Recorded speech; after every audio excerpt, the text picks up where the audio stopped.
welcome to the Clipit podcast. How are we all doing today? I'm Hello, feeling very everybody. talented.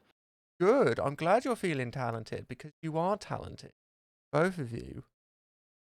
Yeah, I'm not sure what's talented about sitting here talking, but hey, I'm glad something is. Well, you should, because talking for 2 hours to an audience sometimes can be Bastards. annoying. But no, it can be very hard. Sorry, very strenuous, I would say. I like genuinely, in my opinion, working. This is kind of off topic. No, I was going to say working with There is no topic, yeah. customers and customer support is so much more tiring than anybody who hasn't I take it experienced that back, it is was a off lot topic. more. Like just I don't know. Working in this is very tiring. People don't understand. Anyway, how are you both doing today? Yeah, I'm alright, apart from the audience taking years off my life, the sods. Yeah. I was doing alright, but then this audience people turned up, and now I feel like weakened, and it's almost as if the soul and essence of Crippled. my being has been crippled under the universal powers that be, you know? Yeah.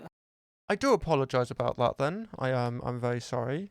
I don't mean to upset you, but Yeah. Our 1 2 hour stream a week that we do, it's so much work. It's It not is. like we're streaming, regularly throughout the week or anything for longer than that considerably. No. no. That's I tried just... to keep shaking my hand. It didn't go well. The bit where you Wait, hold on to has fallen off. what do you? Are you eating like a what? I need context. I don't think you do. How could you not? Like, I don't know. Because the only way I could have thought is you're eating it like off a I bone. decided, you know what? Hashtag YOLO. I've got McDonald's napkins next to me. You know, you only live once. May as well go for it. Great branding right there. Mm. Nice to get the names out. Hashtag sponsored. Hashtag not spawn. We have to be careful about that. Don't forget, people get really annoyed.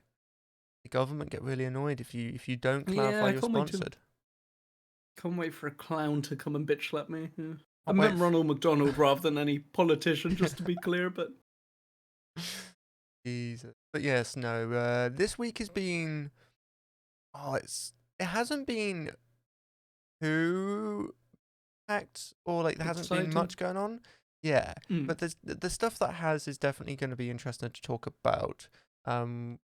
Most notably, I would say is the Humble Bundle issue, in my opinion, or that what's happening with Humble Bundle. No, yeah, issues, right? Okay, yeah, it's in my opinion, it's definitely one of those controversial. Yeah, I've not seen one ideas. person like in support of it outside of obviously Humble themselves. Yeah, which is, always trustworthy. But we've also got what was it? A very minor but test drive. This reveal trailer teaser, I guess, more than anything, came out. Yeah. We got actual confirmed information on the new Battlefield, which is interesting for us fans.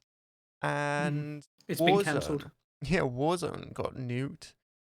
Both senses, to be completely honest. The servers literally killed themselves. Both days, which was... I don't understand. It feels like it's done on purpose. You would have expected a game so big as Warzone.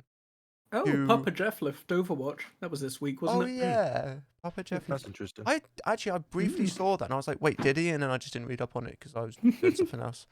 But yeah, that was actually kind of sad, to be completely honest, but I hope it's on good terms. Well, it's on good we terms, can discuss it. But very unexpected. Apparently now we can discuss it. Yes. Yeah. Well, I was just saying that as a summary. We can discuss it now if you want. Well, I mean, may as well. Yeah. I think cool. it's an alright place to. So how would I describe it? Jeff's been obviously quite a long-standing meme in the community for a while. Generally, most people consider him a very nice guy.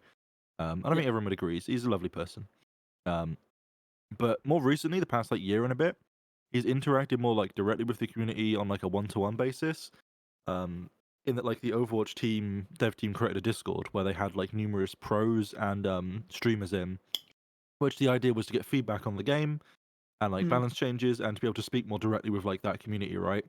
So that they could get feedback from in plenty across Twitter, YouTube, the forums, right? Like the everyday audience.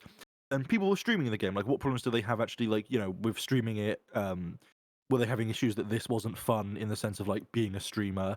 And then from the pros in a more, like, very strict, like, we're playing at the top of the game meta sort of sense, right? So it was a good way for them to get, like, feedback from all different facets.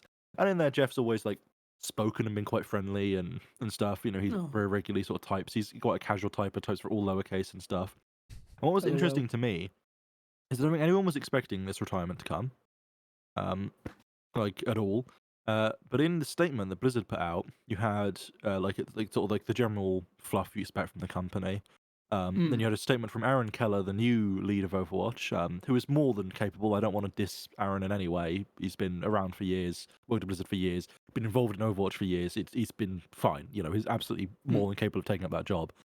But Jeff's statement was like all lowercase. It was written casual Jeff, right? It wasn't like how you would format like a business email or something, right? Yeah.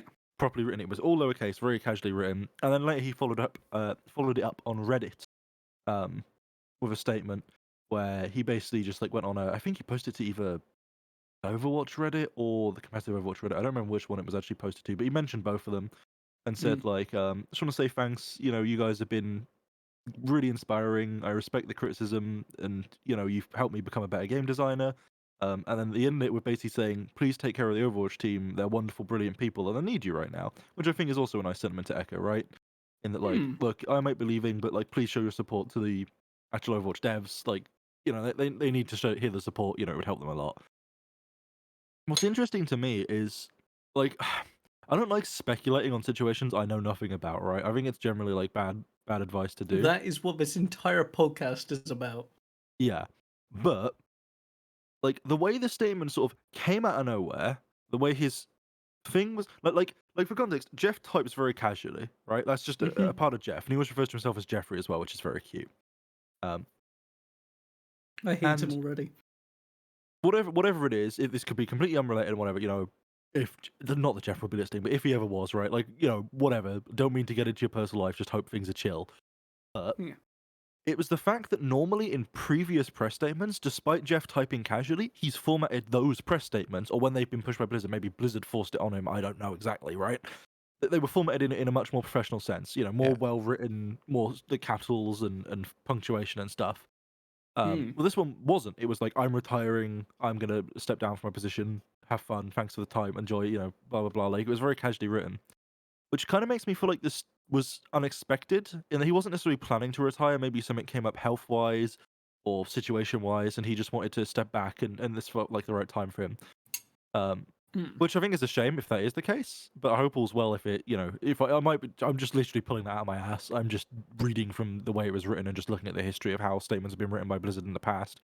But yeah, I don't know. It was interesting. It's a shame, but it was interesting. Just to clarify then, I know we might not know for sure, but there was both mention of retiring and being made a better game developer, which could be, how do I put it? It could be picked up as perhaps he's planning to work on something else. Do we know if he is fully retired or? Again, all rumor, right? He hasn't personally confirmed anything. The statements that he has made is that he's stepping down from the Overwatch team, is retiring from Overwatch and Blizzard entirely. And I think another important thing to put is people know Jeff as game director of Overwatch, right? They know him as Jeff from the Overwatch team. Jeff is vice president of Blizzard Entertainment, or was, sorry, vice president of Blizzard Entertainment. That's a huge position to step down from, right? Like, he had climbed through the ranks of Blizzard's separate to Overwatch, just general, hierarchical structure pretty well. He was not a small person in Blizzard, the whole company. Even though literally 99% of the stuff he did was related to Overwatch, he didn't have a particularly high influence in the managerial position, from what I understand. I don't think it was something he was personally that interested in, being a sort of game designer very much at heart. But yeah, the rumors are that it's possible he's going to move to the MMORPG that Riot has been long speaking that they're developing out of Riot have been pushing for a while. For those that don't know, they're developing a series of games under different genres. The most recent release of one was Valorant, but they are still developing many other games. I believe they're meant to be developing a full MMO. They're developing a couple other types of things. So it's expected that Jeff, because obviously he spent years before Overwatch on the WoW team, is possibly going over to Riot's MMO. If that would seem like a very logical career path for him to take. And I could totally see it after working on Overwatch for years, and Overwatch is at the point now where, as far as we can tell, story is finalized for Overwatch 2, at least what they're currently planning to implement, writing-wise, right? It's just finishing off the dev work, finishing off the game, polishing it up, doing whatever else they feel that they need to, right? So from a game direction perspective, existing game directors and game designers on the Overwatch team more than capable. Jeff doesn't feel like I wouldn't feel like Jeff. Sorry, I wouldn't feel that Jeff would feel there's a need for him to be there necessarily, right? Like, I think he would feel pretty comfortable stepping back and knowing that things would be handled well. So yeah, I feel like if you want like a creative challenge or want to change up what you're working on because you've been working on the same thing for years, yeah, going to Riot would make sense. It's probably a pretty prosperous interest for Riot to get him on the team. I would imagine that there would be good offerings there financially and all that sort of stuff. But at the same time, knowing Jeff and knowing that, he was vice president at Blizzard, probably doesn't need to be looking for a job, so to speak, right? Like, I wouldn't imagine he's in an immediate need in the way that, maybe the 50% of Activision Blizzard esports that were fired for no apparent reason, despite them making record profits, might. So please, Riot, if you're looking for esports jobs there, some great hires there. You need a casting guy. Maybe he's following the rest of them. Except Riot's already hired him, so... If you need a caster, I know the person. Is it me? I don't do casting. He does. You're not me. They do. I do. Both of them. I don't do casting. Both of them can. I'm more capable of analysis right now than I am casting. I'm not. I don't have enough experience casting. If you need a professional analyst, I know. If you think I can't scream about Tracer jumping forward 3 feet, you're so wrong. Yeah, but you need to know. I almost recorded a whole set of voice lines. Don't even start me. Wait, what? I need to know about these. Do you not remember the whole Tracer saga? No. Oh yeah, I was going to record all of the voice lines for Tracer, so we could have that in game. I beg, can you do that? I beg, like, it will be actually perfect, and then we'll all have to play Overwatch again. Not just playing Overwatch with you three would be just banter. I think Overwatch is a great game. Like, it gets a... Jeff actually... I didn't want to mention this because I guess it doesn't make sense if you don't know the Overwatch, like, lore. If you're not like a huge fan of like Overwatch just as a franchise, I guess. But Jeff mentioned in his post to the Reddit that the way he's imagined it is r/Overwatch is Timmy, which is the little punch kid, famously from the original Overwatch trailer, right? The little younger one, who's like really bright-eyed and optimistic. And r/competitive Overwatch is Brian, who's like the older sort of jaded brother that's like, yeah, Overwatch they were disbanded, they're not worth it, but then actually realizes no, Overwatch are cool and awesome. And that's kind of how he like treated them both. And I thought that was quite a cute thing. Because I think this happens in any game. This is absolutely not like relating to Overwatch in general. This applies to CS:GO, to Warzone, to literally any game that ever existed and had like more than 2 people play it, right? People that play in competitive games and play competitively get jaded at things like balance, and they get annoyed when devs make certain decisions, and they feel quite frustrated about things and stuff because they're thinking from a very competitive perspective, and taking even the slightest bit of someone's edge away in a competitive scenario can feel quite demeaning in a sense, right? And people end up arguing, getting heated about this stuff. Then, like, the casual audience of Overwatch probably doesn't give less of a shit whether Orissa's pull cooldown is 7 or 8 seconds. Like, no one's going to remotely care or even notice, right? They just want to play the fucking tank-like fucking robot. They want to put down a fucking shield, put down a bongo and hold left click. It doesn't matter. Right? Like, they love it. And I feel like a lot of people forget that with video games, is that the casual audience just don't care about balance. And, like, Overwatch still has a huge casual audience, like, especially on console. It has a very large player base, right? You can still consistently get quick play games. Like, for some reason, it's always just been like... It's got a huge console base. Technically CSGO's on console, but just... And like, I feel like a lot of people always forget that with games, right? Like CSGO is another example of a game that, like, people talk all the time about, like, comp, and it can be talked about in many ways. People can be like, comp isn't balanced, comp isn't fair. Like, I have many criticisms of the competitive integrity and rule set that CSGO uses. I don't think it's a competitively integral game for numerous reasons I won't even get into. right? But the last time I played CS:GO Oh. comp, it was full of hackers. Like literally need to every stretch this game I out to played 2 had hours, so- hackers, right? And I was Mhm. like, okay, so I can complain about the hackers in CS:GO comp, for example. But what people have Yeah. got to realize is that modern day CS:GO, the biggest audience for CS:GO is casual. Even if they're playing the competitive mode, they're still a casual audience. Because I don't think anyone can like seriously take CS:GO as a competitive integral game with the amount of hacking it has at like the middle to low ranks. The map system, it doesn't make sense. Like you can't take their game like 100%. I am being esports level serious now about like it's not. People just want to go in and shoot things, and people play comp if they want a slightly more structured team than you would get in casual. Like that's all it comes down to at the end of the day.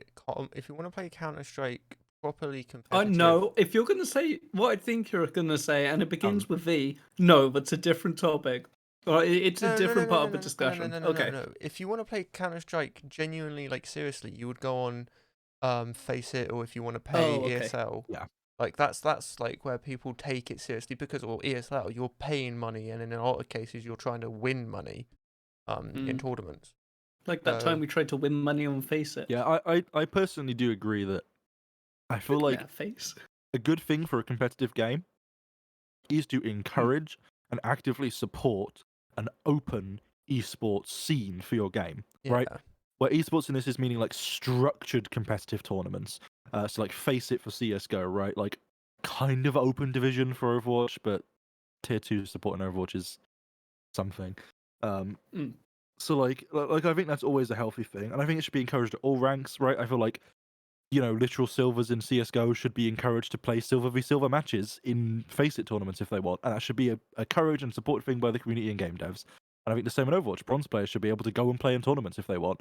Like if a bronze player is sat there like, I know I'm bronze, I know that technically means that I'm the lowest rank in Overwatch, but I want to play in a competitive environment with teammates and against teammates of equivalent skill to me, and I want to make it structured with a proper rule set and do like a 5-map set. Like they should totally be able to do that. Yeah. Like that should just be a thing. And I think it's a really encouraging and healthy thing to do. But not enough games do that, sadly.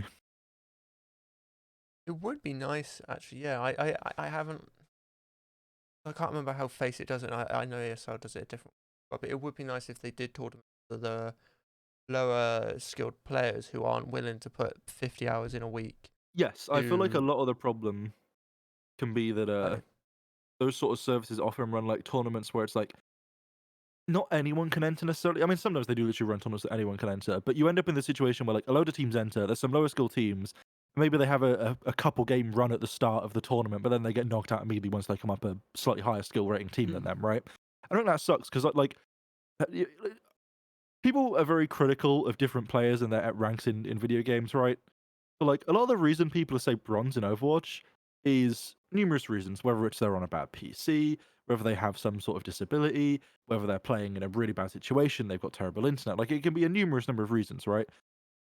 And if you're one of those players, would it not be interesting to you to be able to, like, if you are a competitively minded person, to be able to take that situation you're in, get a bunch of other people in the same rank and skill as you and a capability, and just play a game competitively?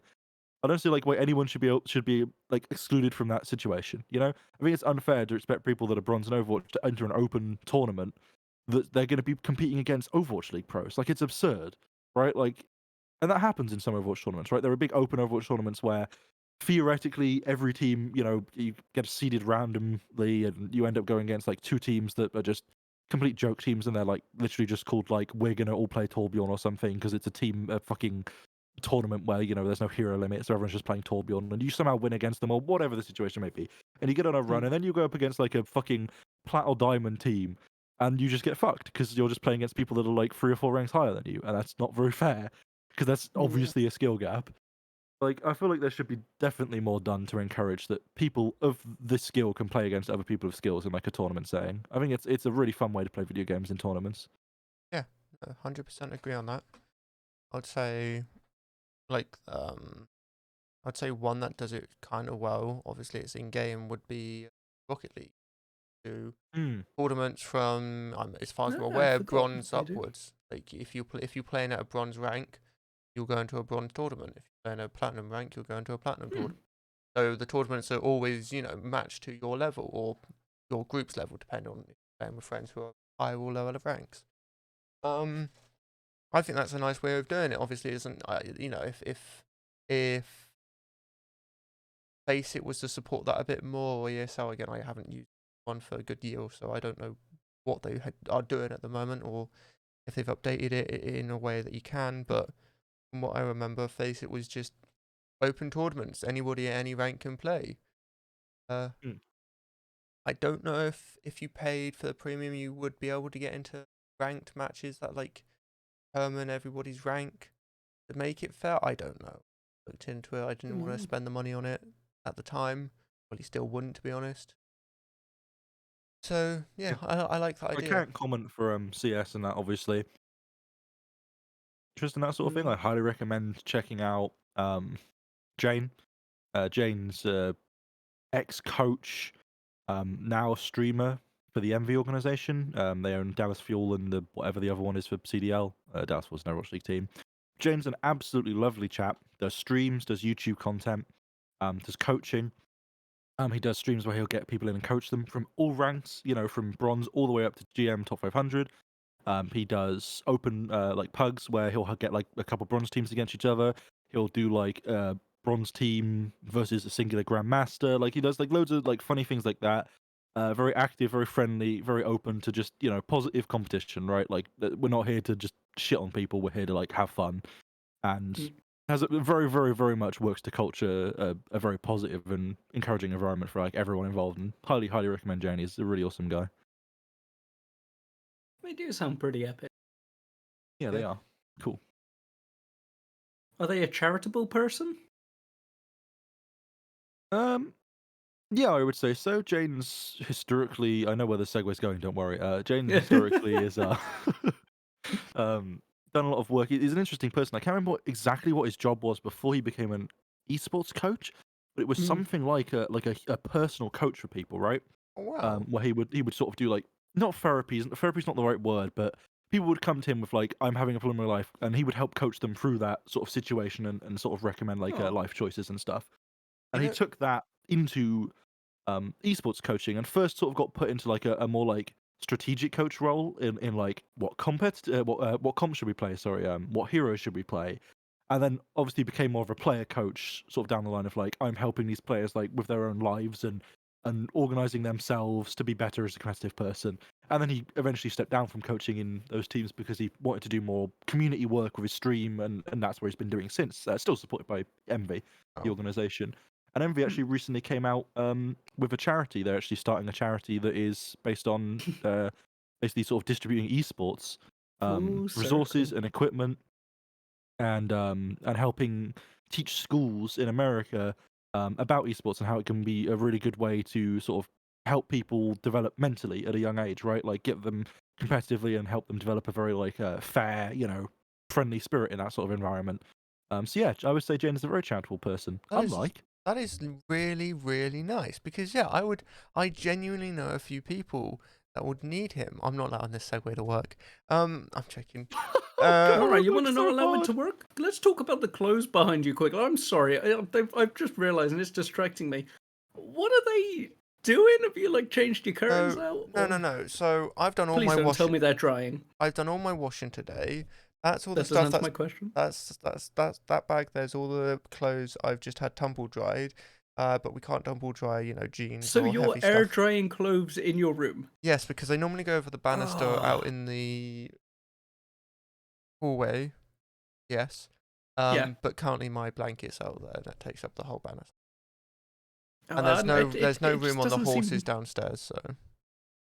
Oh, okay. It just seems like an odd idea to do it in room, but maybe that's just me. That's the last place I would have wanted to put them. I would have put them on a drying horse if I could have, but there was no room for them, so.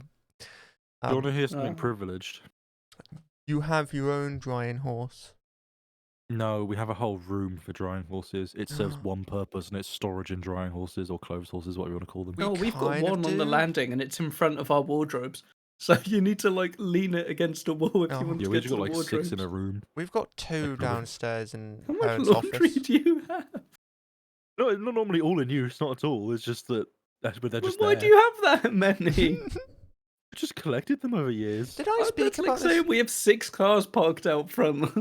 Did I speak about this on the podcast? I can't remember, but I remember asking you guys if we ever lived in a house, what would the rules be on cleaning, Yeah, just especially don't put it in washing. my room. You're still the person that offered to pay my rent if I cleaned for you. I know. So I'm still holding you to that. No, I agree with that. I just don't ever. I remember. I should not agree with that. Because I remember me saying I'll do someone's cleaning or washing if they pay a bit of my rent, and I want to say that was you, but I can't remember. I mean, that was said as well multiple times. Yeah. Well, you know, we're all paying for each other in the house. At this point, It's only like £25 a week or something like that. Yeah, sure. I wish. Where's that place? We'll move in right now. Oh yeah, just the down the housing road, market, guys. Oh, it's a wonderful place, you know. Housing It would be a market. big change for us, though. Similar to the big changes that a certain website is making to their You know what? policy. It would be a big change. You know, I would love to live in Algeria. Yeah, no. So you two were the first ones to find out about this. I actually came across it First ever. No, I didn't come across this until like 2 hours after it happened. So I was completely unaware when you guys were talking about it. But you know what? I'm just gonna let you describe it because you can do a lot better than I could. I'll take this one. Fuck you. So starting in May, can't remember if they gave a date or if it's just May. Maybe it'll probably be towards the start. Humble Bundle are changing the way that their payment options work. So it used to be it would provide you with 3 sliders for most purchases. There were some that were set, but most purchases you could choose how much went to Humble, how much went to the publisher, and how much went to charity. Now, Humble Bundle's always been about charity. A lot of people, including myself, I don't know about you guys, including myself, will just like put a load into charity, right? Because unless it's a small publisher, they don't need the money. And Humble's also like multi-million corporation, they're fine. They have decided that they're not fine with being multi-million. So by default, it's now going to be 5% goes to charity. There's going to be no slider to change it. And the most you're going to be able to do is press a button, which remains to see how hidden it is. To be fair, it might not be hidden at all, but, you know, it also could be hidden. That'll push up to 15%. Okay, yeah. Too bad. I was reading into it because I kept seeing the number 15%. I couldn't find 5%. I was like, okay, maybe you just misread it. But no, yeah, it's extra to charity, which ups it to 15%, which is still like, you know, it's better than 5%, but does anyone know what Humble's cut is actually going to be in that? Humble's cut, I assume it'll be you choose between Humble and. Yeah, do you still get to choose between Humble and the devs? What I've read, they're just changing the charity one. But I mean, okay, so why would you do that? That's all I've heard. I can't believe that they just like leave 2 sliders. There's got to be no sliders. That would be even worse, right? Yeah, surely, right? Because otherwise you'd be looking at like a £10 purchase, and you're just fixed to a maximum of 15% going to charity. Yeah, no. So, from what I'm seeing on here, they all just fit set amounts, and so you can adjust it to do extra to charity, but they'll always try and give the most to the publishers. Looking at this, they'll still take about. I'm just looking at the numbers. Roughly 10 to 20%, I think, maybe 15% then, looking at those numbers. Okay. Because the example they gave was a £25 deal. The default one was 21 to publishers, £1.25 to charity, and £3 to Humble. Sorry, £2.50 to Humble.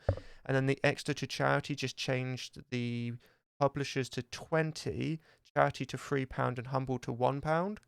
So I'm guessing it's around the 15% mark.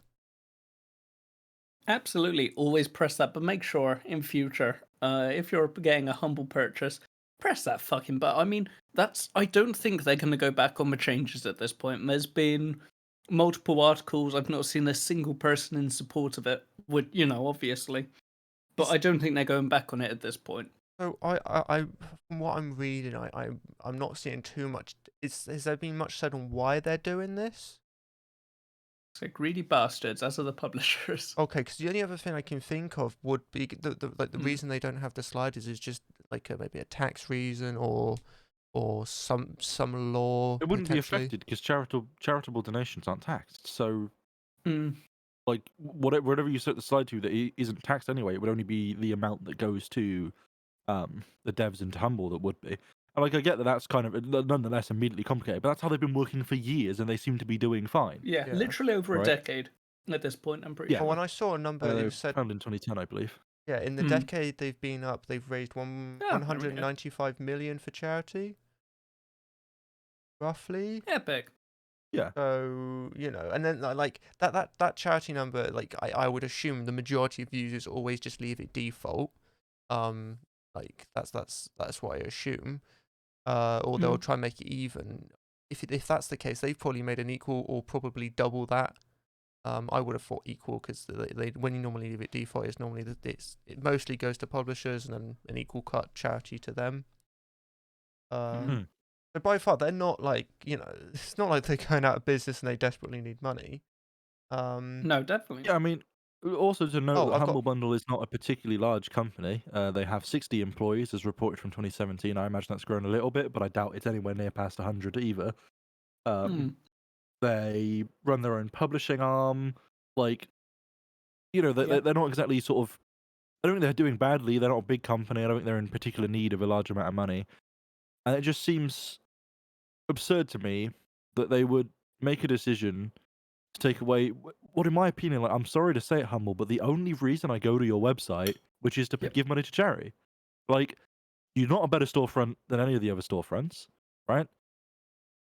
If I wanted to support, say, a dev a lot, right? Like, say your argument for this is, we want to support the devs more. People often take the sliders down on the devs, and that makes us upset because we Especially want the devs towards to still like get smaller. money, right? Like, yeah, awesome. I'll go buy the game from the Epic Game Store. Well, there's an 8% less cut than you take. Or itch.io if it's available there. Yeah, right? Or it's like a really, really small dev team, itch, right? Yeah, Like, well, yeah. God, I forgot I got those itch games. I don't see how they can provide this argument that I don't know. that they're sort of doing this good thing for devs when there's other places I can go to get more money into the hands of devs if I want to, right? Yeah. Like going directly or going to a better storefront. So the only real benefit to Humble, and the reason I have many times bought stuff from Humble and bought bundles in the past, is because I'm very happy to give money to charity. If I can afford to get money and get some games out of it, that's a win-win for everyone, right? Like, I don't think anyone would argue that's not a great thing. Give money to charity, you get games. Cool, awesome, that's fine with me. But now the option I'm being given is, give less money to charity, give less money than you would normally to devs, and give more money potentially to us. So it's like, well, no. Like, no, I won't do Absolutely that. not. I'd just like to say I've got confirmed numbers here. These may change.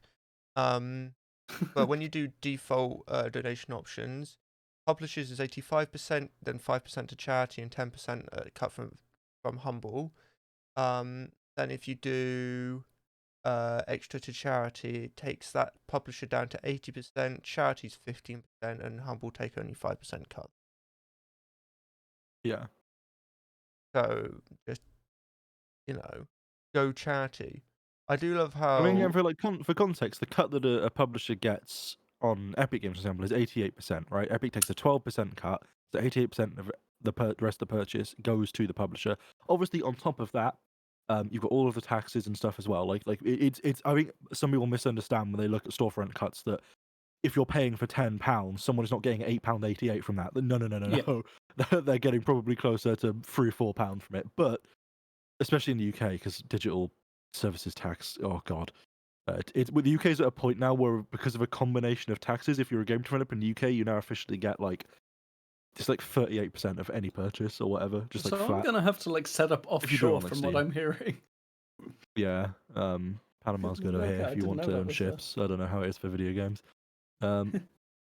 Yeah, I just when I've given to Humble Bundle, right? Mm-hmm. If it's like a bundle that has a bunch of big games in it, let's say for example the current VR bundle, right? There's some smaller games in there that aren't particularly not I don't want to say well known. They're not made by huge companies, and not to say Job Simulator or Borderlands 2 VR are either. right? But those are very big names. Like Borderlands 2 VR, I'm just going to flat say it's made by a big company. But Job Simulator is like a big name VR game that I'm sure is selling well because it's an excellent game. If I was purchasing from that, like I would be inclined to just not give that dev much money. I'd probably still give them more of a cut than Humble. But I would definitely just max the charity slider and then bring it down a touch towards the dev, right? Like that's normally what I would do. If it was like smaller games, like the ones that are the lower tiers, like yeah, I'd be more inclined to giving them a bit more money. Yeah. But it's just like if the option I'm gonna be given is just give more money to devs or give more money to charity, and neither of those are through Humble, like yeah, it's just why. I come up with I fuck it. I'm gonna advertise this idea. Take this idea if you want. I had an idea for a website that sells pirated games. Well, doesn't sell them, but basically it's just a piracy website for games, right? And it's laid out exactly the same as Humble Bundle. It copies Humble's current bundles, and the way you get access to the downloads or torrents for the games is you have to pay or donate an amount at each tier to charity equivalent to that of Humble Bundle, and that's it. Like it would just be too good. Like someone please do that. It would be so funny. It would be That amazing. would be epic. Oh man. And if you're gonna do that, put games on there from like big AAA publishers, not small indies. Yeah. Yeah, I still kind like. On one hand, I expected something like this to happen sooner, but then when it didn't, I thought, oh, maybe we're safe. And then out of nowhere, with this, yeah. I feel like if we were to do that, holy shit, I need to do that. If we were to do this, I think one of the ideal things to do would be just aim to get as many EA games on there as possible. Yeah, I mean, I think it's important to remember that the difference between morality and legality, right? Now, depending on what country you're in, pirating a game or like pirating a movie might not actually be strictly illegal, but that's complex, and obviously I'm not an expert on law of like any countries other than my own, and the one that I'm like 80% on. But the point I'm getting at is, in my opinion, there are many cases where it is more than morally fine to pirate games. Recent example, Sony is shutting down a bunch of their old stores for the PS3, PS Vita, and PS Portable. Most of those games will be purchasable nowhere ever again. Pirate the fuck out of those games, please. Archive them, put them on storage, get them somewhere, because those games are going to be memories to people. Those games are work that people put in. They should be kept and accessible to all. It's just as simple as that. Right? There's no other industry where just because a company that produced it doesn't want to maintain it anymore, or the publisher doesn't want to maintain this platform anymore, whatever, it suddenly stops. Right? You don't see a fucking insanely revered, like this person's treated as like a god amongst artists, right? Suddenly have their paintings taken down from a museum because the fucking oil paint company that they used went out of business and was like, actually, no. Like, it doesn't happen. We keep the art because it's art. And games, as far as I'm concerned, in most of the times count as art, right? Like, if Sony wants to shut down the store because it's not viable for them to run the hosting costs, I mean, I'm pretty sure looking at Sony's profits, it's more than viable, but fair enough. Like, they can shut down the PlayStation 3 store. But to then claim that people shouldn't be able to get copies of the PS3 games is just absurd. Like, no, they should absolutely be able to do that. Those pieces of work should be preserved, and that's pretty much where I stand on the issue. I don't feel like it's that complicated for me. That whole idea is really upsetting because, yeah, as you said, there's so many good games on there. Like, I'm more curious, are they going to do nothing to backlog some of these online-only games, or like, sorry, PlayStation Store-only games?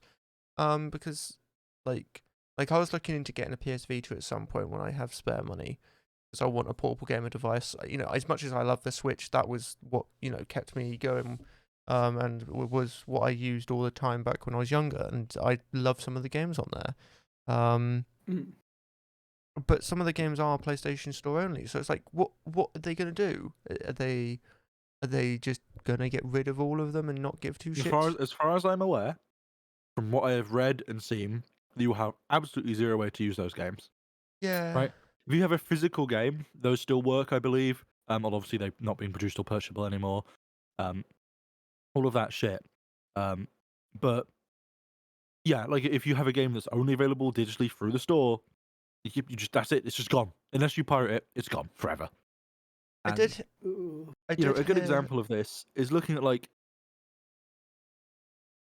Hang on. I was just looking at pictures. I've broken now.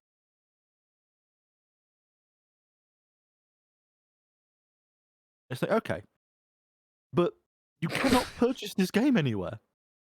Sorry, just a quick clarification.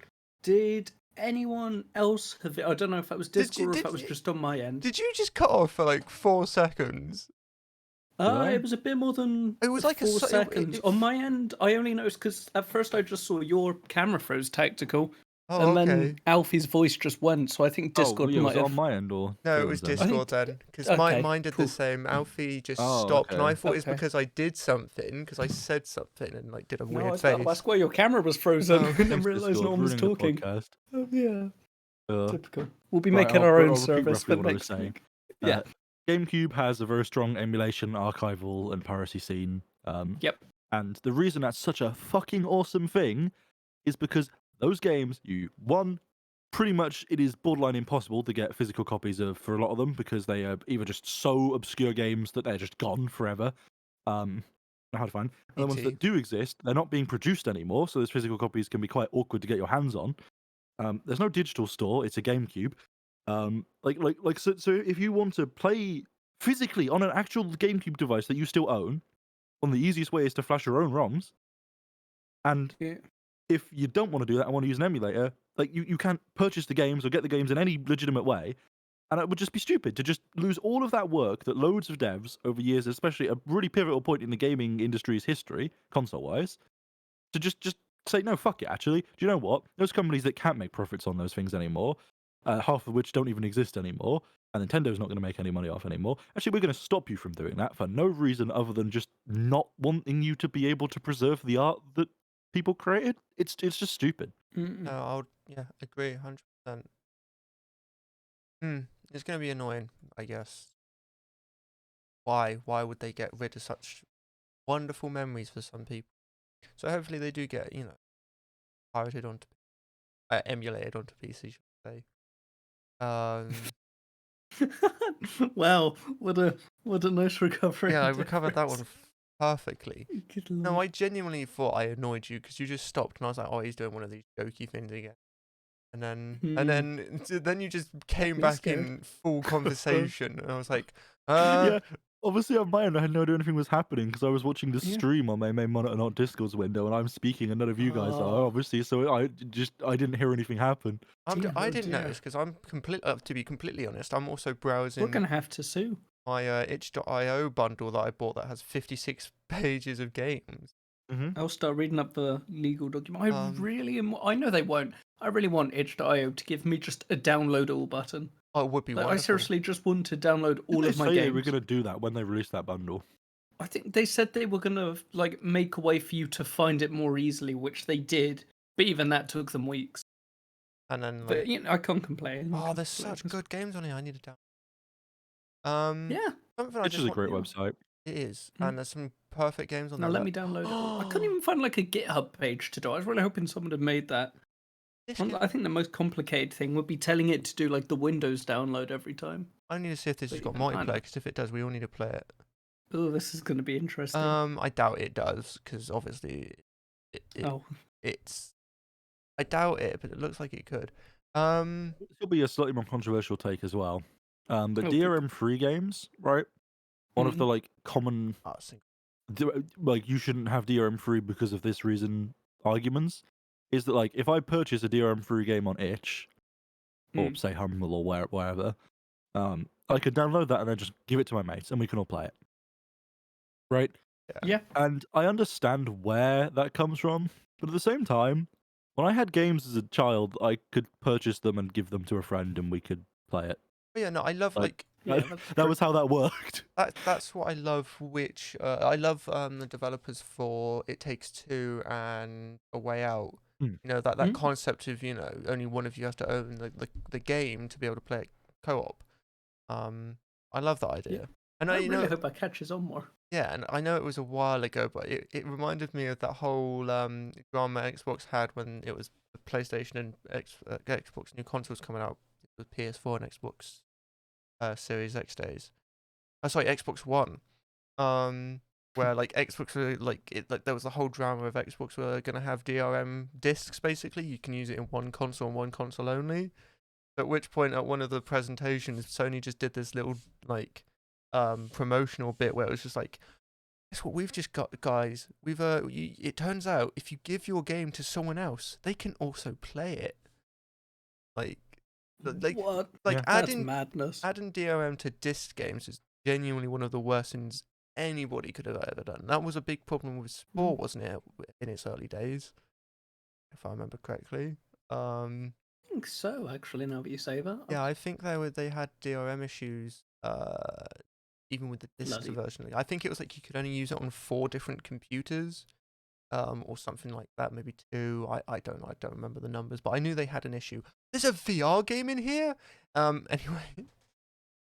What, an EH.io bundle? Yeah, it's a game where you have to go and take out white blood cells. Interesting. Blood. It's called Bloodblast VR. Bloodblast VR. I need to play this. I have been tempted. I would have known about it if I was able to download them all. It's just is it multiplayer? If it's multiplayer, I have been tempted at some point to do a stream where I just play through every single game that I have in Humble Bundle or Itch that I'm yet to play. No, just do all like the Itch ones. Not the key ones on Humble because I have a few, and also with the reason use Humble, probably less likely. But I just I have so many Itch games. Oh, there's a relaxing ocean effects. That's actually quite nice. Another thing. Oh, you can. Sorry, just this will be very short, and I'm sorry. I deeply apologize for interrupting you. It's fine. Discord. But with like DRM free and sharing copies of games digitally in the way that historically you could have physically, right? One culture I'd like to see change is this attitude that we have for numerous economic reasons, and I'm not going to get into the politics of economy and all of that, but it's currently considered sort of standard in society that you sort of pay for a thing, right? And then you get the rights to use or own the thing, sometimes without the owning, depending on what store you're purchasing from, and that's a bit iffy with online purchases.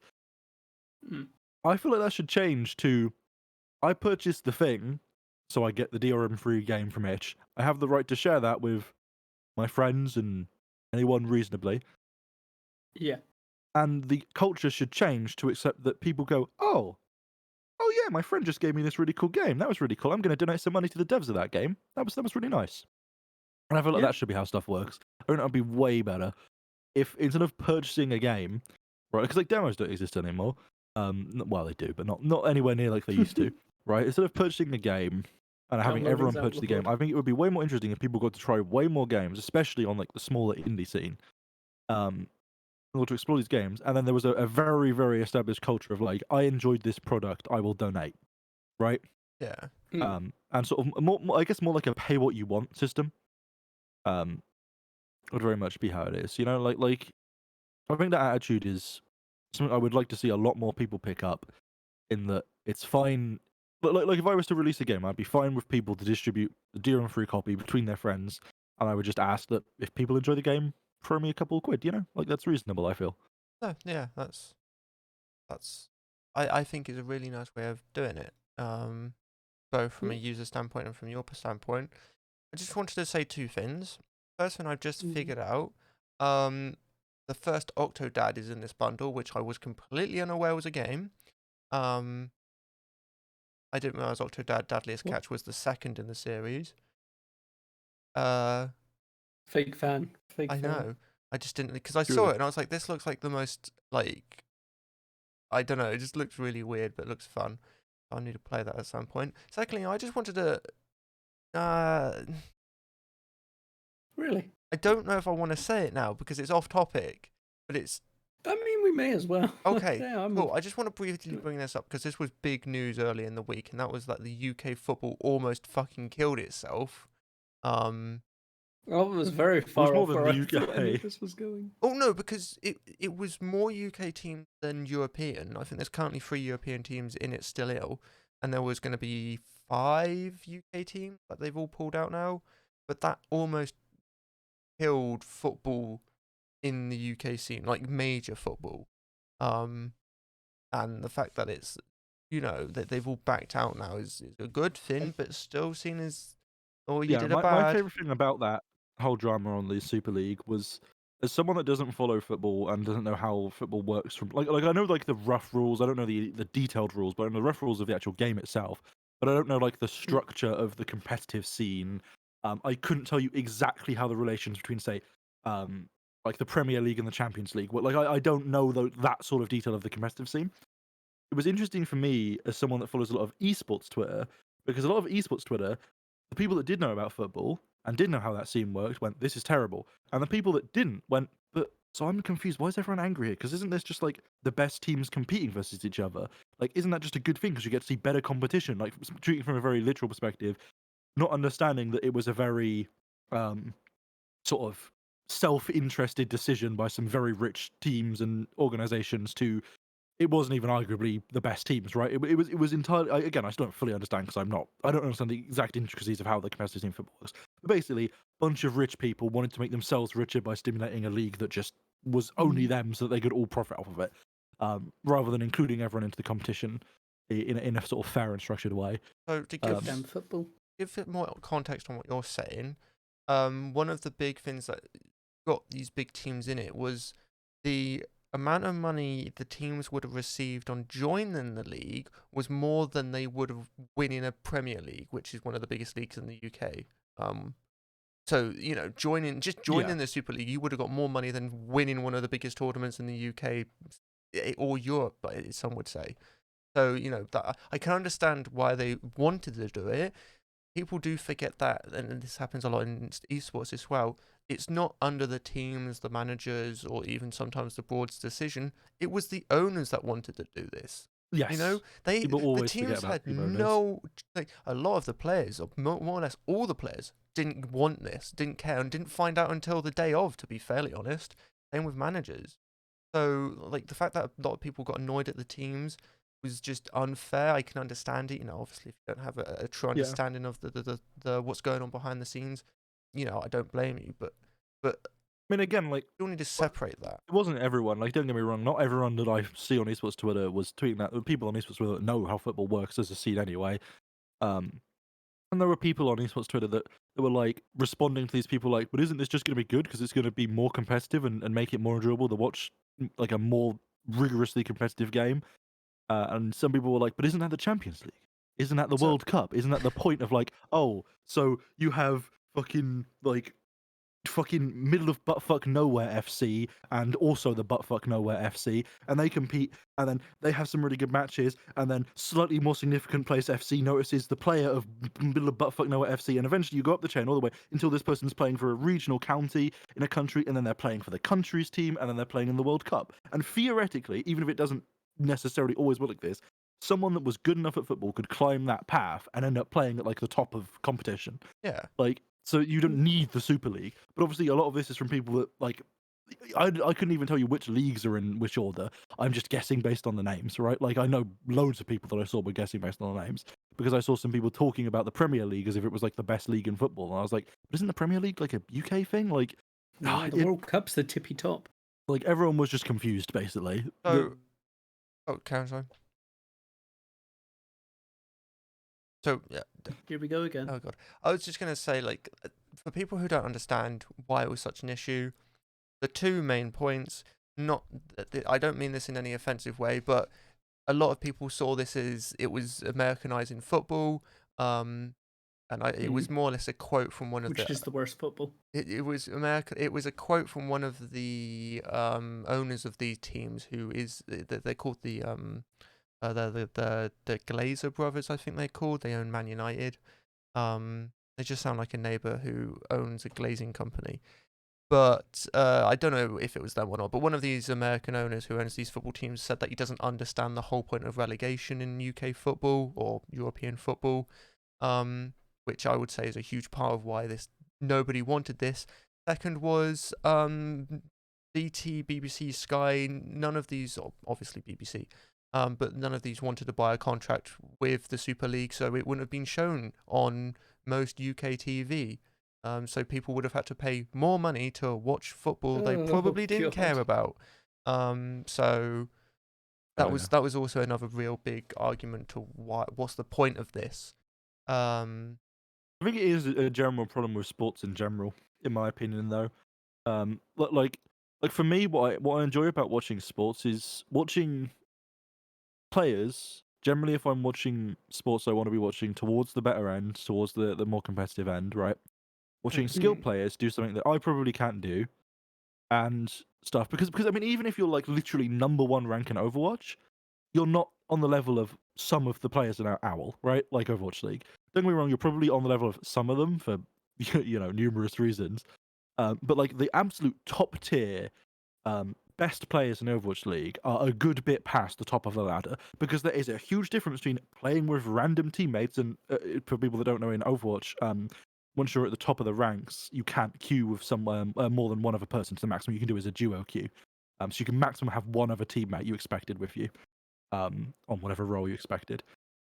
And obviously, there's a big difference between that type of play on a ladder versus random players versus teams where you're strategizing, where you're VOD reviewing, where you're looking at what the enemy team is doing and what strategies you expect from them, where you're trying to figure out ways you can decompose their strat and where you can figure out what this team's weakness is. Do they have a tank that's prone to overextend? Can you capitalize on that? That sort of level of play that you see in esports and Overwatch at the top is obviously a significant portion above, and that's what is exciting to me from sports, right? So I just wanted to watch competitive Overwatch top level. I could watch plenty of streamers, and those are entertaining as well. There's loads of great streamers in Overwatch. It's just that there's that separation from like the main ladder to esports, where it's that sort of team culture, right? You're now playing a very serious team sport, and your team's working together. You've got strategic coaches that are giving you strats to do. You're figuring out ways to win these engagements versus other teams, and how you can, even if you're technically mechanically your McCree player is worse at aim, your Diva player is got worse reaction times, right? Like, even if you analyze that you technically have these mechanical differences, it's about that strategy and how you can give yourself the one up to win. And I think that applies to all sports, right? Like at the top tier of sports, if you're, I can't comment directly on football, but I would imagine that in the top tier of football, right? If you're on Man United and you're playing in the World Cup, you're probably going to have someone in your team's organization that's going to be looking at how maybe you're first playing against I don't know, name another football club, Chelsea, because I'm thinking of football clubs and that's the only two I can think of. Yes. Oh, he's a fan. He's a fan. Yeah, I'm a fan. They're a fan. Right, you're going against Chelsea, and you know that they specifically commonly field this player in this position. What can you do about that? How does this player? What sort of mistakes does this player make most commonly? Right.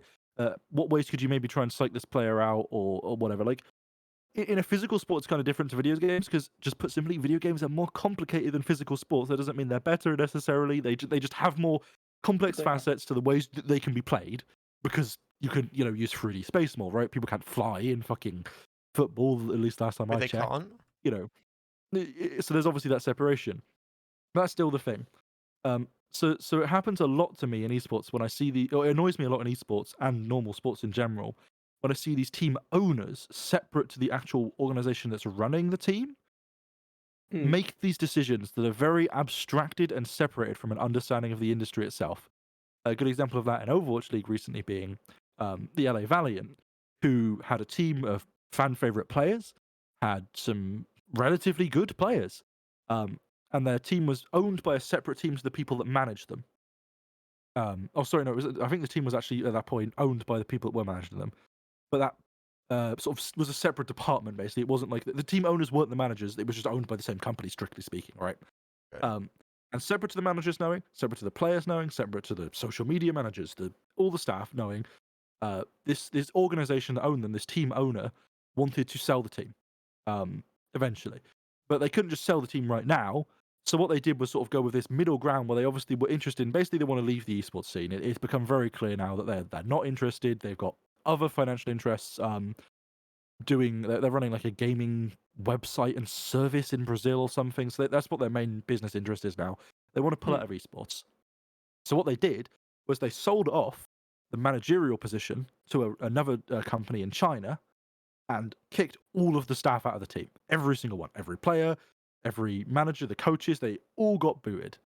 and just kicked out and with literally zero warning. And then the team just went, we're moving to China, and now the Chinese managers are like running it temporarily. And it's expected that at some point they will probably sell the team to someone else, like the whole franchise, because obviously it's franchise, right? So they'll sell the franchise that they own, someone else completely, and they'll fully exit the esports scene.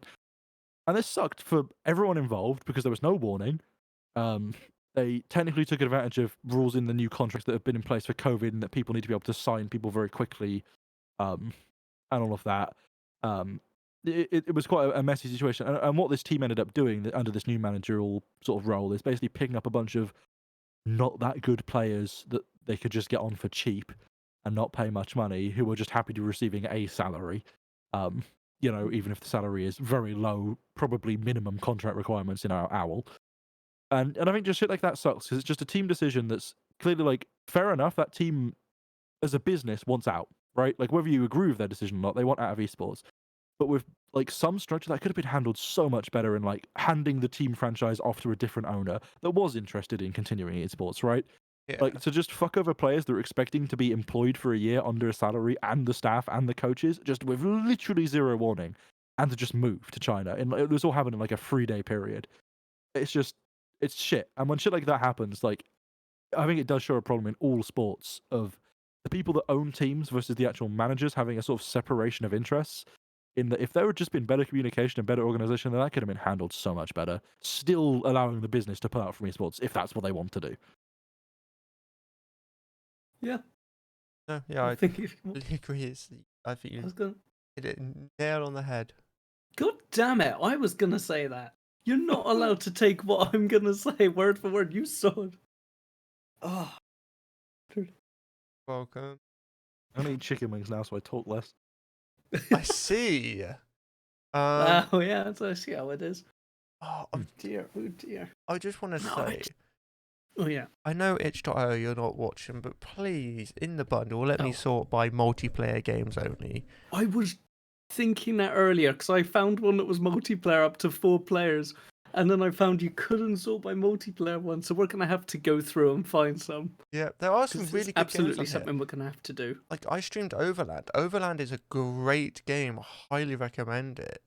I can't remember which one that was, to be honest. Sky Rogue is also a great game. Yep, Sky Rogue is. Oh, I missed that. What was the multiplayer game you saw, can I ask? I think it was like No Breaks Valet or something like that. Oh, that sounds like fun. I'm interested into how it's going to work multiplayer, but there's just so many games here. Oh, this looks like a fun treasure hunt game. Let's see if it's got multiplayer. Anyway, you were saying?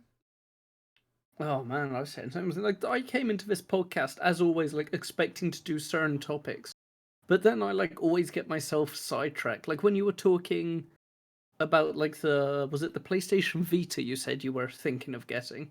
Sorry, Yeah, was it the Vita or the portable? The PlayStation Vita. Oh, okay. Which, if you didn't know, is even he doesn't know. life in Latin. But I remember that bit. Thanks for clarifying. It was a waste of a GCSE, wasn't it? Hey, I don't see your E coming into much use. Would you get D? I forget. Who, me? D. Oh. Right then. But it got me thinking, like, sure, the PSP, like, at the time, and by modern standards, like, its resolution wasn't anything impressive. But I wonder, like, how, because all the AMD APU tests I see are done at, like, 1080 and 720p. If you were to do it by, like, older sort of resolution standards, so perhaps, like, 480, perhaps a bit higher, because 480. I wonder, like, how viable it would be at that point. And depending on how you did it, you would have upgrade routes for the future as well, for when they released better APUs. Obviously, in the first place, you'd have to buy a 1080p screen, because otherwise you'd be rebuying that as well. But it's really it's a topic that I've not really cared about for years. Like, I had the Game Boy Advance SP, then I had the Nintendo DS or a couple because I broke them, then the Nintendo DSi. And for me, like, that was all I had. Oh, and I got that PSP off Free Cycle. But other than that... the PSP was underrated. The Switch and things like that, I just, like... I didn't really care for when they came out. Things like the Wii U, which I suppose you could argue wasn't technically a portable, depending on Did anybody buy the Wii U? Yeah. Not as much as Nintendo hoped, obviously. And also, I do have problems with not just Nintendo as a company, but like the way the Switch is like, yeah, it's a good bit. It's not a great bit of tech. It might have been when it came out, but now I'd say it's a good bit of tech. I don't like the pricing on it. Is the main thing. I don't like the price of the console. I don't like the price of the games. The limitations. One thing that Nintendo do is sort of regulate a very strict ecosystem around their own consoles, and I think it's quite malicious in places. I think it's unfair of me to say like limitations when it comes to what you can do, because on that console, like as far as I'm aware, there is an inbuilt web browser, and I'm being unfair, and I am comparing it to a desktop. Like when I think about it, but it's a subject that's started interesting me more and more. Actually, is handheld PCs, especially running possibly a scaled down, but a Windows environment or Linux if you're a madman who can type like 1,000 things a second and none of them make any sense. Not necessarily saying it's viable like now, especially if you're not willing to like, if you're not someone that's comfortable running a Linux OS.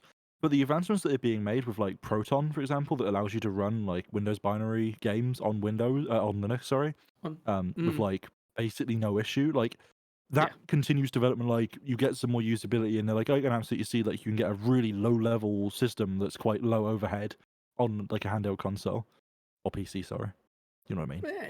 Yeah, it ties back into what I was saying in another Discord. Like tech-wise, the next generation, like ignoring all the stock issues, I have problems with reviewers using like current prices compared to actual price. It's a whole other thing. But the next gen of tech, like I'm excited for APUs because I think we're getting close to that 1080p 60 FPS barrier with them, which will be a massive step. GPUs will hopefully be going over to multi-chip modules, which in theory should make them cheaper because better yields from like the actual silicon used in them. And I forgot what the other thing was. What was the other thing? Oh, and the other thing wasn't quite as exciting. It was just AMD CPUs because they're going to be going over to the AM5 socket and support for DDR5. Like, not that we'll have DDR5 for a long time, especially at an affordable price for consumer use. Yeah. Yeah. But it's going to be an exciting generation. Like, this one was all right, but it wasn't that big to me. This like what I'm gonna call like the past few years of CPU advancement has been good. Overall tech advancement, yeah, I would agree it's been pretty lackluster. But I do agree that I think going into it, I think we're at the point now where we're starting to get like to the point where I feel like we could comfortably say like you say, right, like you like the Switch, don't necessarily think it's great hardware now. Like I feel like with the sort of work that Nintendo can do and the industry friends they have, like I think Nintendo can release a more up-to-date Switch with better hardware that would be pretty goddamn appealing. Like it still has all the problems from like their Nintendo's attitude to pricing games and all of that side of things. If that's a problem for you, but as from a hardware perspective alone, just looking at the actual console itself, like I think Nintendo can release a Switch that could be pretty impressive. Like with what we can do now. I definitely agree that AMD CPUs just in general are like the only CPUs that excite me. Because like people have been talking about like Intel possibly having like a bit of a comeback. They've got new management. Intel is looking up, so to speak. I don't disagree with that. But the problem I have with Intel is that unless like this manager is going to make I can't remember her name. I do apologize, but is going to make some drastic decisions that are going to massively impact their entire backlog of every single CPU they've released in like the past like 20 years, which would be stop software locking off features that your CPUs are capable of doing so that you can be feature compliant with AMD on the low end, which I just don't see them doing. I don't think I can personally buy, because of the absolutely, I 100% agree, not standard consumer things I like to do with my computers, being refused the option for, say, ECC memory is just absurd to me, because I want to be able to run ECC memory on my consumer CPU. I don't want to have to buy some stupid extra cost that's completely artificial because the CPU is capable of it, or go to an entirely separate line of CPUs, which is what the answer of Intel. Well, I could just buy an AMD CPU on the fucking low end that would just do that with no issue, because of course it can. And it's that attitude that AMD has displayed that has been the biggest thing that makes me not AMD fanboy. I think they both have selling points in different areas, but more respected. Like respect AMD more as a company from those decisions because they're not locking off things that their CPU are capable of doing. They're not like recommending that you use ECC RAM with Ryzen, right? Like they're saying like if you want ECC RAM, you should probably be using like Threadripper or Epic, right? Like we think that this is what you should be doing. You're probably looking for this workload. These CPUs are more optimized for that and will be better for it. But you can still do it. And I think that is exactly how it should be. Like, I think locking features away for no reason is just one of the worst things that the like PC component industry has been doing for a while now. The other thing, like Intel's new management, like sure, it's great that they've got a new manager who, in theory, like should know what's going on a bit more because they've had a bit more experience, like on the engineering side of things, as far as I understand. Especially hardware-wise, it's still going to take years to see their influence come through because they can't just scrap these next couple of gens of CPUs, which are finally starting to move down to smaller nanometer nodes. Which also, this is a much more speculative take on Intel, and it's a bit more of a market analysis hot take here we go. type thing. It is a bit of a hot take, right? But semiconductor fabrication as an industry has been in a very weird point recently because for numerous reasons, we very, very quickly slammed into capacity internationally on how much semiconductors we could produce. This hit all PC components. It hit a lot of technologies. It hit car manufacturing. It hit pretty much anything that has any involvement with semiconductors. And it's interesting to me because Intel, I can't remember exactly what it was they specifically announced, but Intel has fabbed their own chips for a while now. They don't do it entirely for everything they produce, I believe, but for a lot of it they do. But the main other standard fab companies that you would expect to go to would be TSMC and Samsung, both of which are used somewhat by pretty much everyone, basically. And NVIDIA do a bit as well, and I believe are also kind of moving to doing more. But I think Intel announced like 2 huge new fabrication sites in Nevada or Arizona, alongside other existing fabs. Like it's an area where they sort of commonly do fabs, and they're planning to sell the fabrication capacity they have in the way that TSMC or Samsung would, right? And that you can buy up silicon for yourself. Yeah. Now, that, from everything that I can tell, and again, I'm not an expert, I'm not one of the billionaires that owns one of these companies buying fabrication capacity. Is what you would want us to believe, yes. Yeah. But from what I can tell, this is a very, what I'm going to colloquially call dick move. In that pretty much these other fabrication companies have all been sort of under the impression that everyone would just buy from them, and it's been sort of this like, okay, that's maybe the wrong way of putting it. But like that's kind of been a culture that has existed, right? And from what I can understand, everyone's kind of pissed at Intel, and it's gave them a very bad rep that they've decided to make this decision among fabrication specifically. And Intel's obviously been like, there's been like the meme about what fucking nanometer Intel's CPUs are on, and I didn't even need to get into it because it's fucking, God, it's just, honestly, it's just annoying. Like, because it just doesn't matter that much. It does, though. And all of that stuff. But it seems to me that like if Intel does go into fabrication and tries to sell this capacity, I would imagine that like, I don't mean to break it to you, right? But Intel, you're a big company. You do a lot of stuff from like management of IT services to like CPU manufacturing to silicon, semiconductor fabrication, right? And then you're looking at like TSMC as a company, and they literally serve pretty much one purpose. They do some other stuff, but they pretty much serve one purpose, which is making semiconductors in their foundries, right? And I'm like, if you're TSMC right now, and you're looking at Intel's move, TSMC is already investing billions into adding fabrication capacity because we hit capacity internationally and we need more fab capacity. Like, you're just going to outcompete Intel, like, just easily. Your costs are going to be less. Your products are going to be higher quality. You've been doing it the proper scale of our company serves the purpose of internationally having the supply chain and producing semiconductors in a way that, well, Intel has been doing this for years on a smaller scale for itself and maybe a couple extra industry friends, right? Like, it's not going to work. Oh, as far as I'm aware as well, like for context, Intel produces some fabs and also buys some fabs, I believe mostly from TSMC.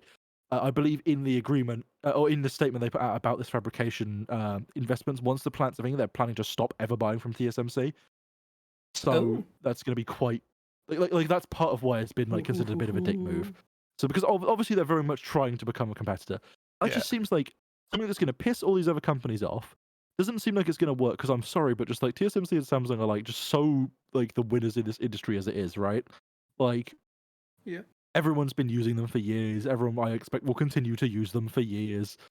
Like it just seems like a weird decision from Intel that's going to make them less popular from an industry standpoint. And I feel like Intel's kind of just in this really awkward position where their CPUs have been okay. They've not had great advancements between generations. They've not even really had generations for quite some time. No. To speak, in like they brand them as generations, but not really generations, so to speak. AMD, on the other hand, has definitely had generations recently. Like in terms of recently, as in like the scale of Intel.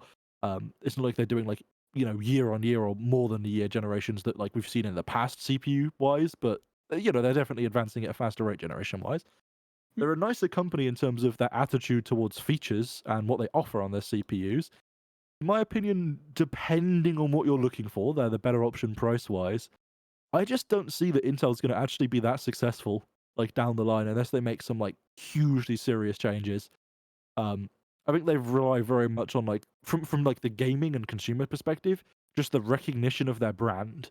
Right, like there is obviously a huge amount that like people watching computers become like an everyday household item, knowing like Intel, you see Intel on the adverts, you see Intel stickers on PCs, like that brand name is like the one that like the boomers will know, right? Like they will probably recognize when you say Intel, in the way that a lot of boomers that didn't own like early computers probably wouldn't be able to recognize different CPU manufacturers, right? They're not going to recognize PowerPC, they're not going to recognize AMD nowadays, right?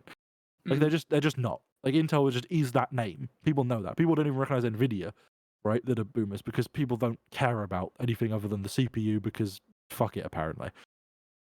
And I feel like as that dies down, as like that generation of people dies off, and you get towards like the younger generation, but my attitude to Intel is, as evidenced by the previous rant, not that positive. Like, why would I ever buy Intel? Like, they're just a terrible choice. Yeah. Just fuck Intel, basically. I hope they improve, but I don't expect them to, and I don't have much expectation that I'll ever be pushing Intel again. Like, literally. That's how bad it's got. I mean, my current CPU has been like the worst purchase I've ever made. Everybody I know who has a CPU complains, and that's because they're all content creators. I mean, like, my CPU was bought a long time ago, and it's old, and a 4-core CPU for the price I paid for it is well below what the current standard is for CPUs, yada, yada, yada. It's an old CPU, I get it. But, God, it sucks. It was such a bad decision. I should have just waited for years and then bought a better CPU. You didn't know. Okay? If I know what AMD were going to do, even with the first fucking release of Ryzen, I would have been so much better off. Yeah, well, what are you going to do? Well, we know what you're going to do, you just said, but... Yeah, so, an AMD Threadripper. I'm glad... I would love it. No, I'm joking. I'm glad you had that wonderful rant because I managed to find all the multiplayer games that we could play from this itch.io bundle. Wait, what? How? It's a disappointing... Okay, it might not be all of them. But someone had curated a list. I don't know if it was all of them. It didn't look like it was. But someone curated a list of as many of these games in this bundle in a Excel spreadsheet. And listing if they had multiplayer and what sort of multiplayer. I went through and got all the ones with server-side multiplayer or AHOC, I think it was said multiplayer, which I assume just meant hosted multiplayer. And I found 13. So, some of them look quite fun, some of them look quite interesting, some of them definitely different. Like there's one here called Airship, which I hope is still available, but it just looks like Terraria, but with airships, is the best way I can put it. Okay. It looks fun. Definitely something we could try out, I guess. Then there's what looks to be a planetary annihilation sort of game. Oh God! It looks cute as no. fuck, man. No, no. It's an arena bot. Wait, what's it? What is it? Is it going to be better balanced than Planetary Annihilation though? What is its tags? Mechs multiplayer online program and PvP robots single player tactical. It's a strategy game. It's you. So it looks quite cool. It was one of those ones I wanted to play originally. Then there's Oh No Bugs, which just looks like fun. Neon Valley Revenge, which is a neon shooter. That's what I say. Then there's Doomstar. I can't say that first one, but I assume that's the developer. Give me a moment. No, it's not. Okay, well, it's called Doomsday. It looks... I've already found many items, like many pages, sorry, of supposedly multiplayer games. I don't know to what extent. Okay, yeah, a lot of them are local multiplayer because there's a lot of card games in this bundle and board games. Actually, talking about board games, there's one called Attrition Tactical Frontlines, which is a board game multiplayer hosted, like server hosted game. Looks quite fun. Well, there you go. These are all going to be on stream, by the way. No, over on twitch.tv/tacticaltv. I genuinely would be down to do this. Yeah. Yeah. I would like the idea at some point to, like I said earlier, stream through like all the like single player games and stuff that I have from these bundles over the years. Like just going through, like not necessarily playing them to completion because that would be absurd, but like picking them up, being like, yeah, this isn't for me, or I don't like this, or I really like this, and actually finishing some of them maybe. Right? But I think we could totally do that. It's like exactly my idea with like multiplayer games. Like we all have enough, right? Yeah, there's one here that I think would be fun. It's called Desert Mothers. The best way I can describe it is take acid and just walk in the desert.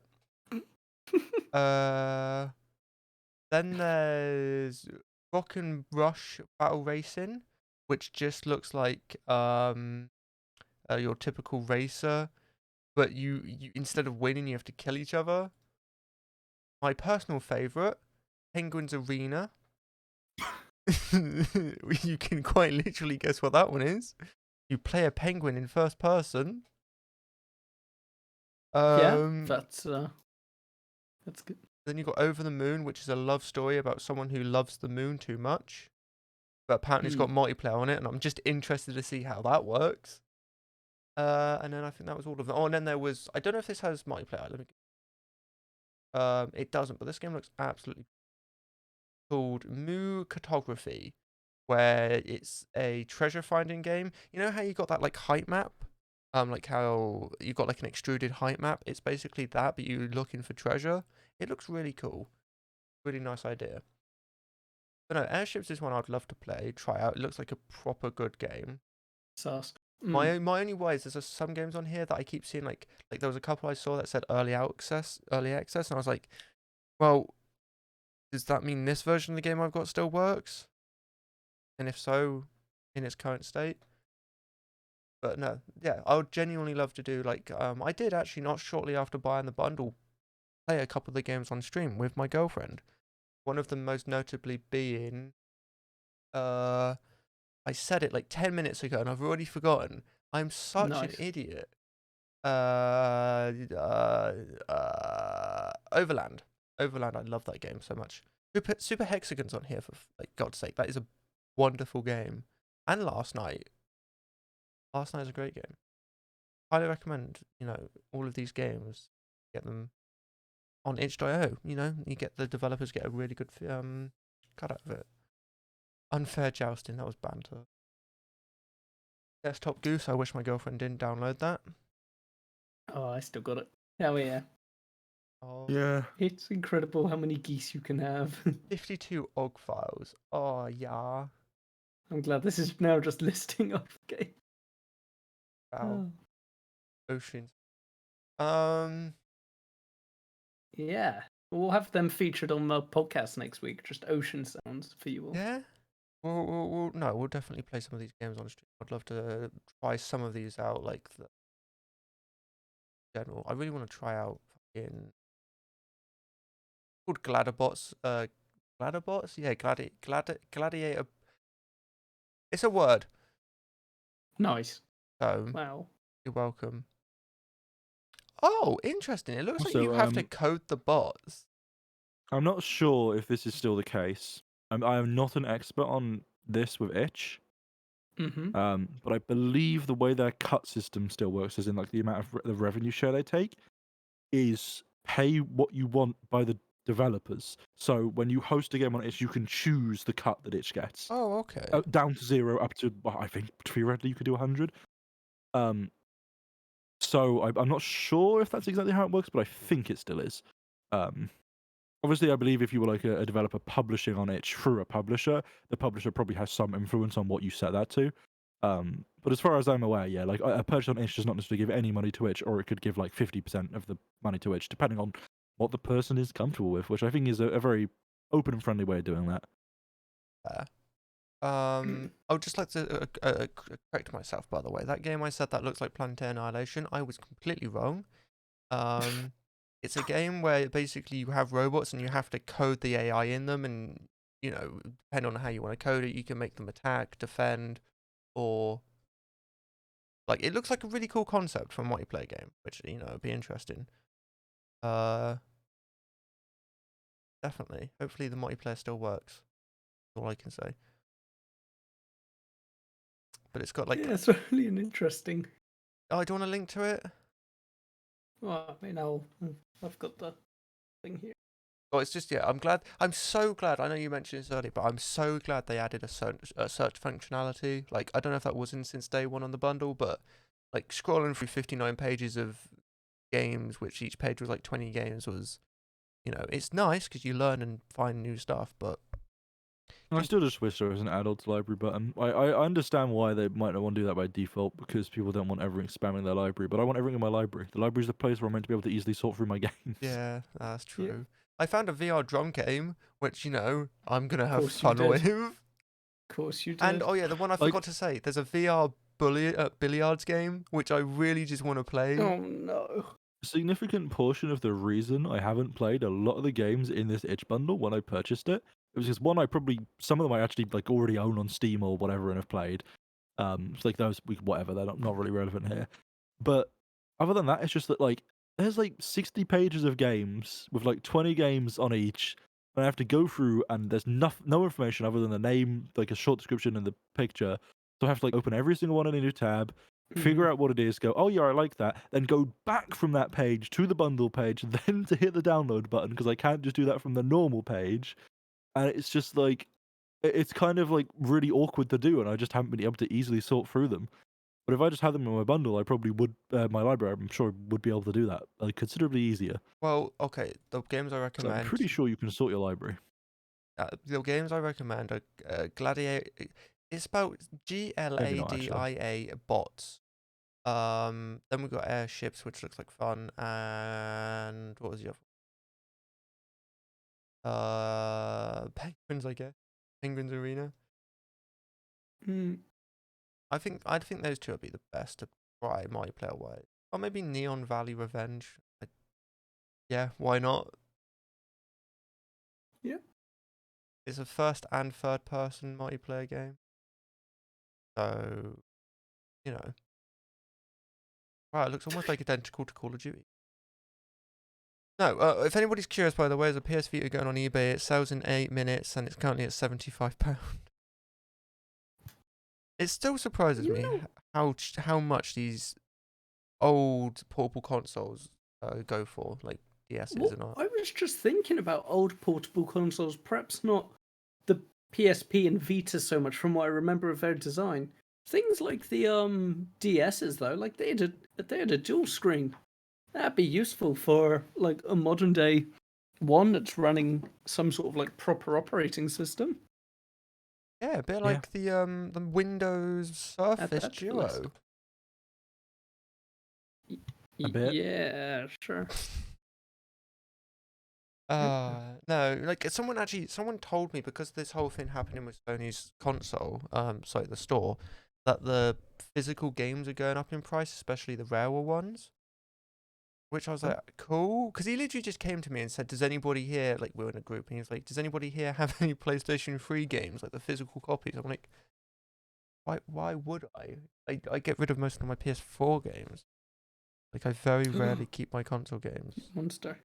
I've still I got my would like, Nomad's. I've still got my Nomad's copy version. Yeah, I'd hope so. I've still got the copy of No Man's Sky for my PlayStation in one of the limited edition boxes. I would like to see a new DS. The last DS was released in 2017, sorry, which is the 2DS XL. And I feel like as much as that's like relatively recent, like you can probably get away with upgrading a lot of that a little bit. Like even just in like terms of graphical performance, even if you keep the screen relatively similar, right? I personally don't think they would, because they are they like to concentrate on one device at a time, I find. Like, there's rumors there's going to be a new Switch out, which is probably just going to be an upgraded version of the normal Switch. They brought out a new color of the Switch Lite, to be honest, which was one thing people often forget about Nintendo is they treat Nintendo in kind of a weird way, because Nintendo has a lot of like things that people laugh at them for, such as like the Wii U, right? People are like, God, that was like a particularly bad console. Or like what I will refer to as like most of the 3DSs, isn't that I don't think anyone liked the 3DS gimmick really. Like it was kind of just stupid. I wanted one, but I was like a kid. Let me find out what that was like. See, I never wanted a 3DS because I just used my DSi. No, that's why I wanted it, was because of the cool flying game. Like, why couldn't they have released that cool flying game to Wii, man? I was so excited for that. It's the only reason I wanted one. I've never yet. I still haven't ever owned one of the like quote 3DS family DSs, like the 2DS or 3DS. I've only ever owned the original. Oh my DS god, family, they were released in 2011. Why, guys? Discord is just failing its successful games console company by an insane way. Because like if you look at the top selling games consoles, right, of all time, man. PlayStation 2. Yep, makes sense. PS2 was a very popular console and a very good console. And help that someone in. And Nintendo DS family. Equate that is including the whole family, but no, yeah, like I would agree it's fair enough to consider that most of the DSs are just like progressions of the same console, like in the way that a new Switch could be considered that. Like fair enough. It didn't add anything in like the Wii versus the Wii U sense, right? Like it was kind of just like the exact same thing, still two screens, still the same buttons. There's a 3D gimmick now. Now it can't fold for some reason. Continuing on. And then it's the Game Boy and Game Boy Color, which are combined for relatively fair enough reasons, I'd say.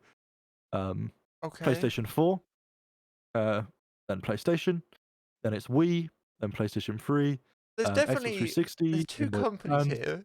Yeah, PSP, then Switch, 3DS, NES, SNES, Nintendo 64. Wait, no. Did you say what was after Xbox 360? Game Boy Advance, family. And then PSP. And then PSP. So Sony's is there numbers with these? Yes, the only issue is that the PSP is an estimate because the numbers were never released. It's estimated 80 to 82 million. The Game Boy Advance family sold 81.51 million. And the Xbox? 360 sold 84 million. So PlayStation's first console device almost beat Xbox's probably best-selling console. Oh yeah, best-selling console, isn't it? Xbox's best-selling console, yeah, 360. Yeah, okay. PS3 was 87.4 million. I mean, even this jump, PlayStation 3 to Wii goes from 87.4 million to 101.6. Right? Yeah. Original PlayStation sold 102 million. PlayStation 4 sold 150 million. PS4, very successful console. Yeah. Game Boy and Game Boy Color is 120 million. Nintendo DS family is 150, and PlayStation 2 is 155. Like it's the jumps of some of those is like quite crazy to comprehend, right? Yeah, absolutely. It's I like a lot of Nintendo's consoles. I do. I just love how like absolutely the best game console ever made. Just saying. Oh no, definitely. It brought families together. Which was fucking great. It was innovative. It was fun. It was unique. Yeah. Like, it was just a fucking great console. It was. I don't know if it's really been happening. Like it was a console made for the family and actually was played by the family. I can't think of many consoles like that. Yeah. Like genuinely. Fair.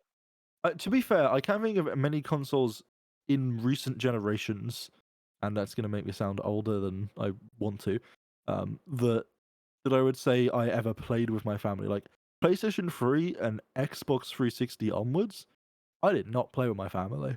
Like we played games like in the front room, and we often had things where like ex-family member was playing the game and I was playing through the game, and we would like talk about it. But like playing with a thing, we would like take turns playing for single player games or play I haven't done that since the PS2 and PS1. Yeah, I would say the And close. to be fair, like we played a lot of PS1 and PS2 co-op in my family. Like my dad and my mum played a lot together on the PS1 and PS2, and me and my dad played a lot together on the PS1 and PS2. Like that was a big part of my childhood gaming wise. But yeah, like that really just stopped in the later generations. I'm not sure exactly why. Like PS2 is my most fond console memory wise, like by a long way. Yeah. I love the PS2 a lot.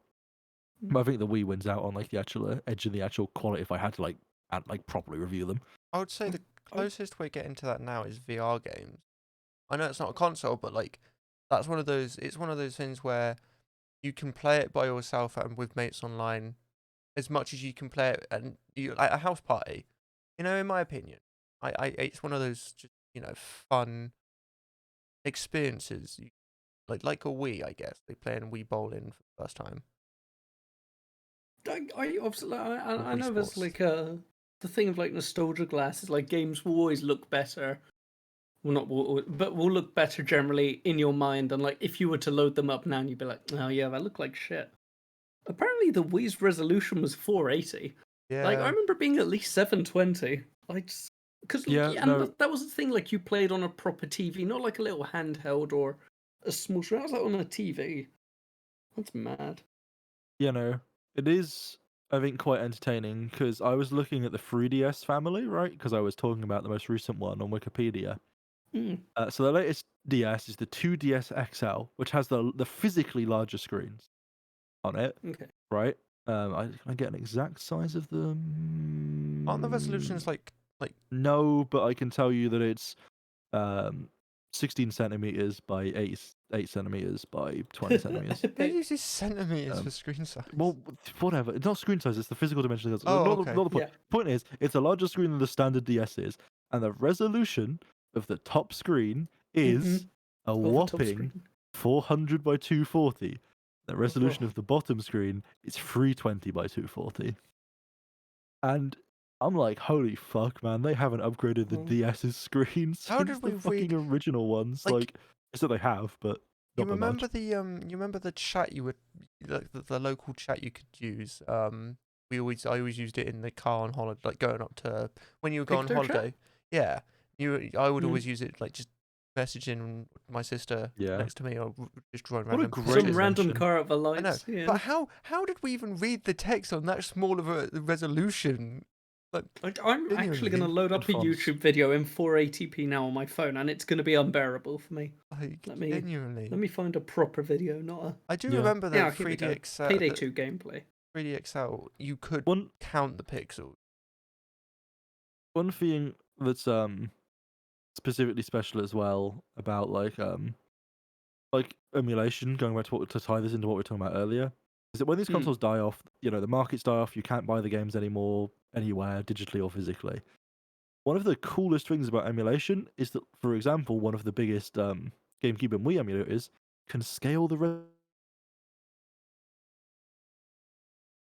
Discord is really having trouble today. I do apologize. And that's not like upping the resolution of the textures, obviously. Yeah, Discord. Just to pause this, right? I think that's our third or fourth drop from Discord. Discord is really having issues this problems evening today. Oh, we're gonna have to go over to TeamSpeak just for the podcast. This is yeah. So what I was saying is, we'll go to Mumble. Emulators can often like up the resolution that these consoles are running at, right? Emulation-wise, right? Like what you can do with the Wii, for example, and running Wii games at 1080p. Like while obviously the textures are still the textures that the game files are at, and all of that. But being able to actually just like display them at 1080p makes a way bigger difference than you would think. It's crazy. It's like really cool to like watch like a Mario Kart Wii, but it's actually natively running like at full resolution on your PC. Like it looks really good because most of the textures in those games are pretty cartoony, and if you're scaling them up and looking at them in high detail, it honestly doesn't matter that much. Like it still works. It looks well. You remember that one time we all streamed Mario Party? Mario Party Mighty Kart. That was a lot of fun. I I still miss the original backwards compatibility method that they did for the PS3 to get backwards compatibility for the PS2. I don't remember what did you use in the disc. So this changed in later releases of the PS3 to software emulation, but the way they did the PS2 emulation on the original PS3 was they literally just had a PS2 inside it. Oh, Like it's the CPU of the PS2. Obviously didn't bother like copying like the power delivery because they just use the same one that they use for the PS3. But like the actual physical CPU was just on board, and if you played a PS2 game, it just used that. Yeah, phenomenal. it was the better way of doing it. Then again, how much was that first console priced? It was like £700 in 2000 and. It was $5.99 for the 60GB model and $4.99 for the 20GB model. Which was 20GB and 60GB, man. Oh, that dates it right there. Do you know what's depressing though? I still I'm sure we all have that point, right, where we grew up with different consoles, right? But there was the console generation change going from A to B. There was like the upgrade, right? That was the one that was like, wow, right? And then ever since it's just been like, yeah, we've obviously like comparing like a PS5 to a PlayStation 1 is absurd. But like, you know, you might not have necessarily felt as a child that PS1 to PS2 was like that big a thing.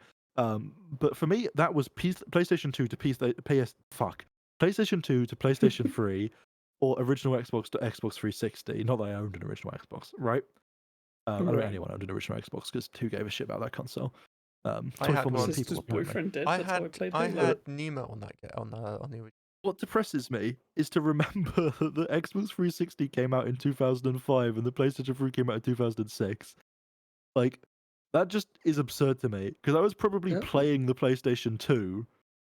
Obviously, they had like both those consoles had a lot of renditions and like extra models, right? Like the Xbox 360 Premium technically and all this shit, right? And the PlayStation 3 Slim and all this shit. But what depresses me is that I remember like the last year that I was probably like playing the PS2 in a sense of like this is like the console that's just like not even that we own, just like that's just like the current console.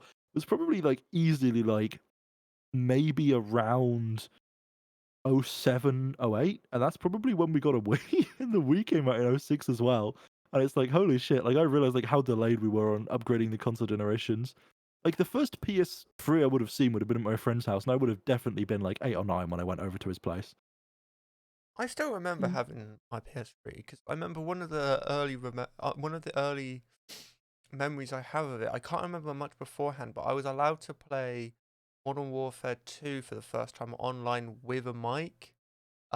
What? I know, and the first day I did that, I made a friend that I had for a couple years. He ended up moving to Xbox, which was the saddest day of my life.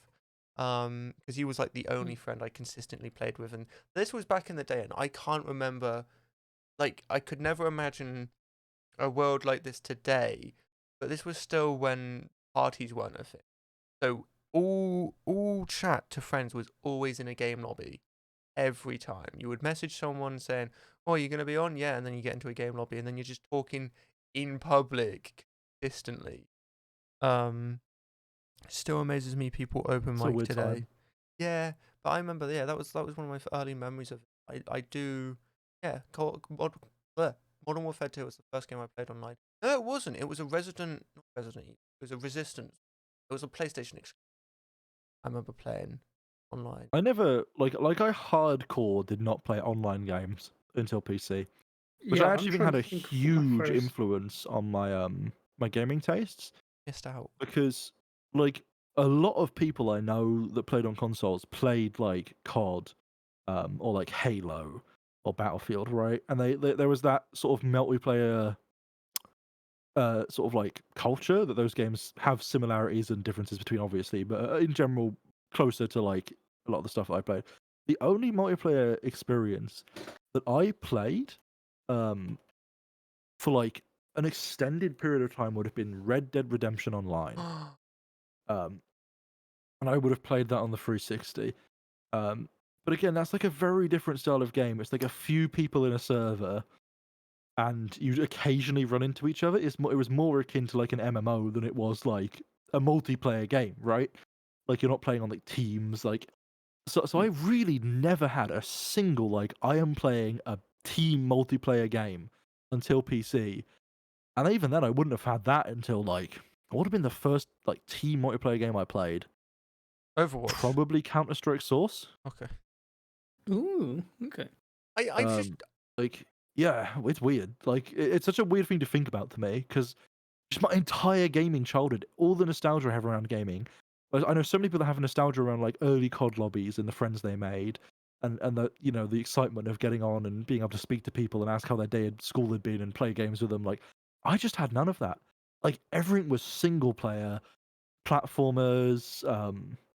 Like a very early like PS. I mean, I played the PS2 for so many years, like after I should have been playing it, like by generation standards. Um, like I know it was just like kind of how my family rolled at that time, I guess. Um, like the PS2 had online capability with the modem, and we still have the modem somewhere in one of our boxes. But like, no one played that shit really. Like, I I've still got a PS2 I 8 just played megabyte. like Grand Theft Auto and Gran Turismo and mean, I didn't know and that that the shit. PlayStation had like a. I remember I must have seen it on the back of boxes and been really confused where it said like 4-player local multiplayer or LAM or whatever. Didn't realize that was a goddamn adapter until literally a couple of years ago that just gave you like more controllers. I don't know why it was so well hidden. I still have a PS2 8 megabyte memory card. Blue, transparent, one of my favorite memory cards of all. But Oh no, I never liked those tacky looking ones. Like just a nice solid. It's not tacky. You just also Yes, it is. You just reminded me, Alfie. I loved Red Dead, the first Red Dead Redemption Online. Genuinely one of the best experiences. Literally one of my best experiences ever playing a game. But I think that was helped by, and this is something I think people forget because I completely forgot about it because obviously we've got GTA 5. GTA 4 didn't have open world multiplayer. It was missions and missions only. And it was 4 players max. Yeah. Which, like if you were to say someone, if someone had never, or one of the newer generations, I would have thought they probably never played GTA 4 and only ever experienced 5. If you told them that, they would probably wouldn't believe you. Because, GTA 5 is that sort of standard open world multiplayer now that everybody plays. Like, is just what GTA should have been, in my opinion. I mean, like, the list of, like, multiplayer games on, like, the PlayStation 2 is quite hilarious. It's so minimal. The online multiplayer, sorry, I should specify. Like, it's really quite short. Some high... And it's gone again. I do apologise, podcast. We'll get over it totally going to be amazing. Oh, another Discord drop there, at least for me. We'll probably have to wrap it up soonish. Deer Hunter was the game I was mentioning. Oh, okay. We should do like the Hunter stream, but with Deer Hunter on a PS2 emulator. Yes. Oh, I do remember that game. I had a game like that with a gun, like a physical gun. It was like did any of you ever play? Any of you ever play either in arcade or on the PS2? Because I remember having the physical gun for it too. Is what's it called? It's Time something. Very big Time arcade. Splitters? That's it. God, I remember that was one of my favorite games on the PS2. I missed that. Did you say that Grand Theft Auto 4 had 4-player multiplayer? Sorry, I swear it was only 4-player, maybe 6-player. It wasn't open world though. True. No, not exactly. No, it was like in an open world setting, but like distinct missions. Yeah, like you couldn't just. It wasn't like typical GTA 5. Which is thing is, I look at I want to play GTA 4 again. Look at the list of like. Run. Oh my god! Oh, we were all having conversations. We were all I thought you stopped because you like stopped at the end of a sentence. Oh my god, hang on. Oh man, hang on. Are we changing? We'll call it a day in a moment. We'll talk a couple more things about these classic games. What happened? Was that because you? Oh, okay. I thought that was you. Okay, yeah, we may have to start. We'll start finishing it up in a moment. Oh no, there is a free mode. Server on my PC anymore. Oh, is there? Yeah, it's 2 to 16 I thought it could players. do like. I was trying to say, I'm pretty sure I've seen like YouTubers I play more than 4-player, but I wondered if they'd like modded or something. And I looked it up, and it seems to be like up to 32 in total. My things about GTA 4 that are better than GTA 5 is the like a lot. The cars so much better. The damage engine so much better. The story. Having never played it, I heard the cars handled like bricks. They did, but they had weight to them, and the damage models true. on them That's were fair. so Bricks much do that. better. So much better, so much better than GTA 5, in my opinion. Okay. Also, I just want to tell this quick Yeah. story. I may have said on the podcast quickly. Could have rolled cars back. I only remembered this because I remember saying on the podcast before, on the PS2, I used to play with a good friend. We've had him on the podcast actually, Luke. We completed Medal of Honor Pacific. I can't remember the actual name of it, but one of the Medal of Honors, one of the early ones, we completed that like 4 times in co-op. But that reminds me when we played Borderlands 2, I didn't know there was a thing as save and load. So we had replayed that game from the start 5 or 6 times with different characters. I just wasn't aware you could save and load. So I never completely. I still haven't to this day completed Borderlands 2. Just because I've not had the time or effort to play it recently. I may in VR because why not? I'm looking at like the online games.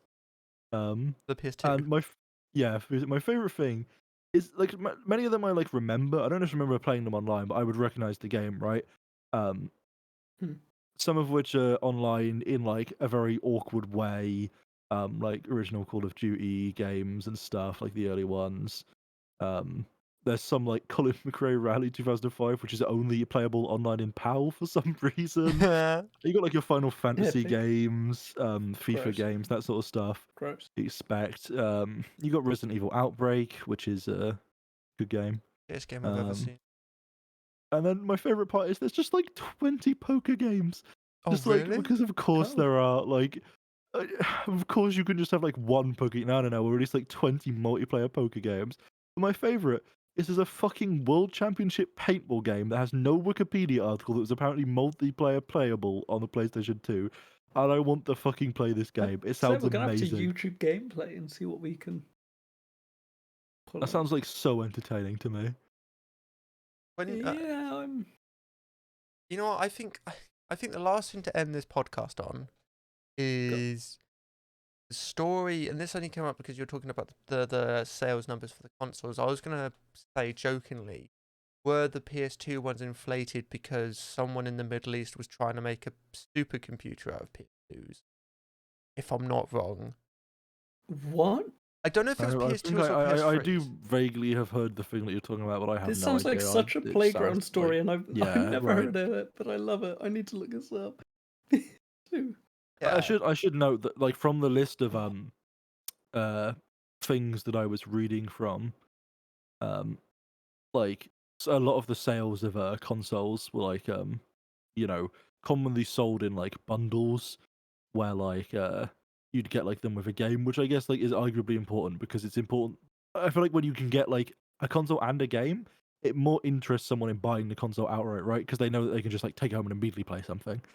So I do like influence sales numbers a lot. Like that's a very like a classic thing that like Nintendo did a lot of their consoles. Also, one of the reasons that some of the best selling games wait. I just want to read this quick thing. I haven't heard about this, but I love this.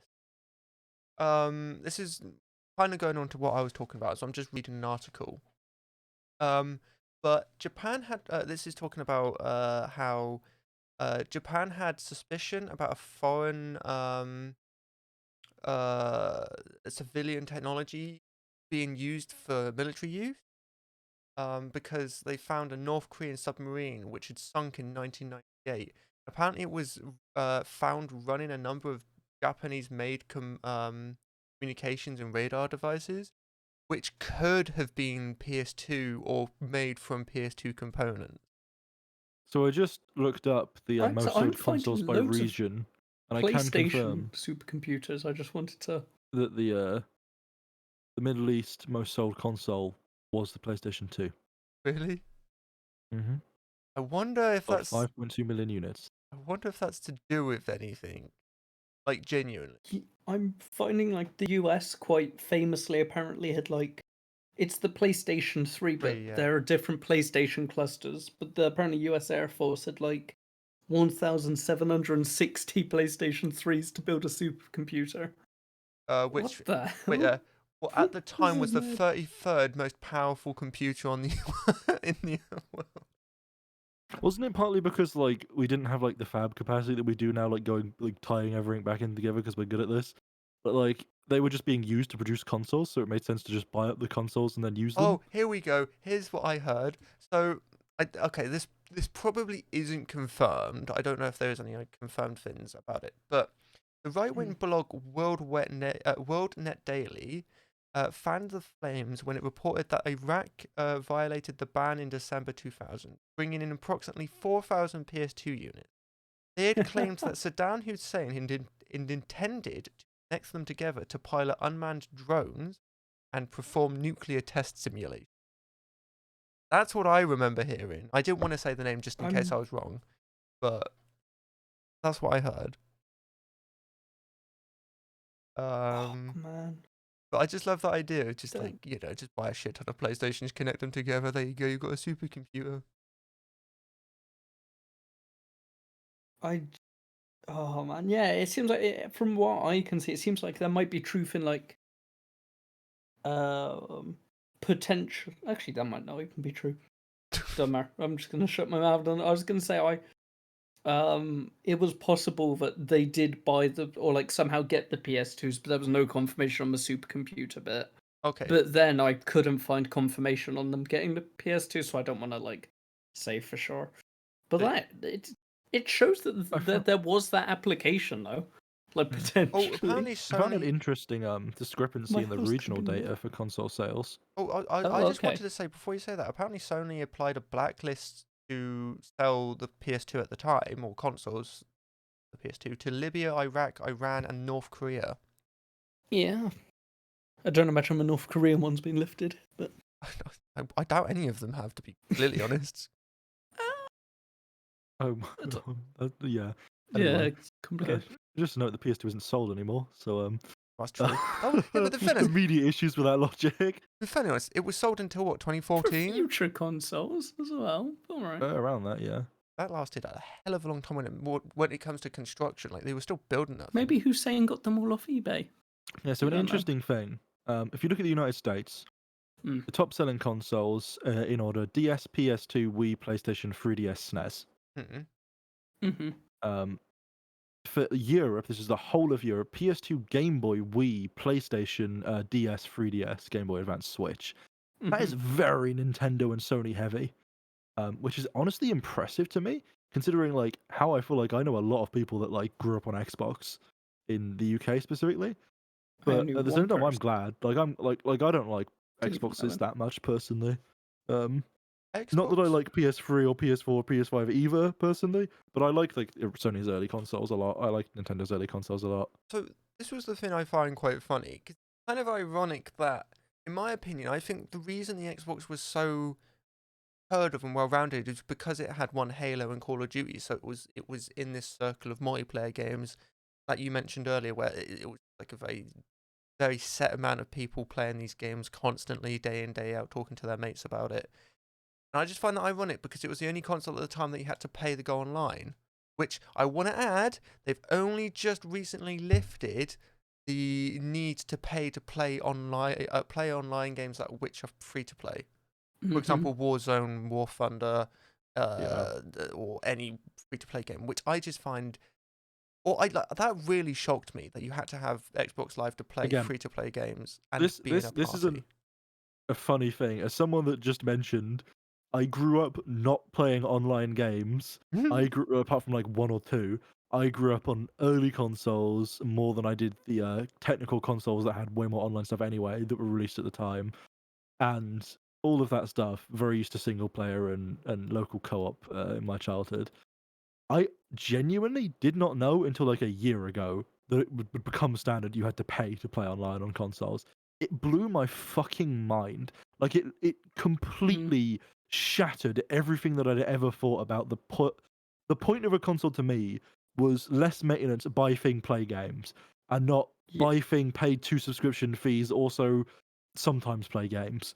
Like, and it is still beyond me that it is considered expected for you to pay a subscription fee to be able to access online services for these games. It disappointed me Sony when that route with the PS4 and 5.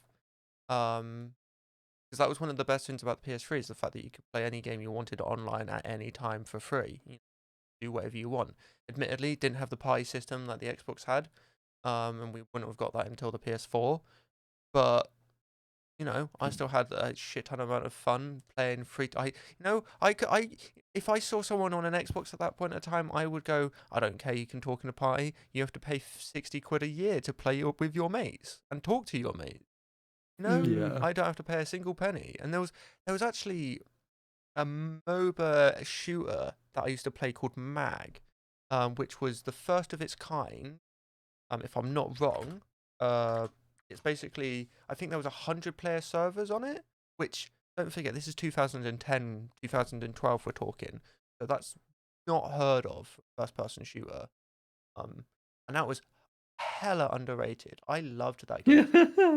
Discord's back. There we go. Oh my god. Yeah, at least the stream For would have once, heard it. it's not you who's eager to get this over with. Anyway, it's Discord that's trying to stop us. I think we should start wrapping it up. So, Oh, why'd I say it? is there any last things you'd like to talk about? Yeah, I was just saying on like the model of subscriptions for online.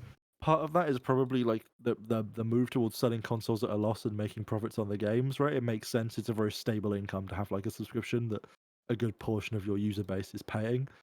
But like I don't know, a lot of the early consoles were also sold at the loss at a loss and just like they managed to make money and like I don't know, PC games kind of do fine and can host servers for a good many years. And then the benefit of PC is that normally, well, it does happen on console as well. In fact, it was a portion of the article I was reading about PlayStation 2 games.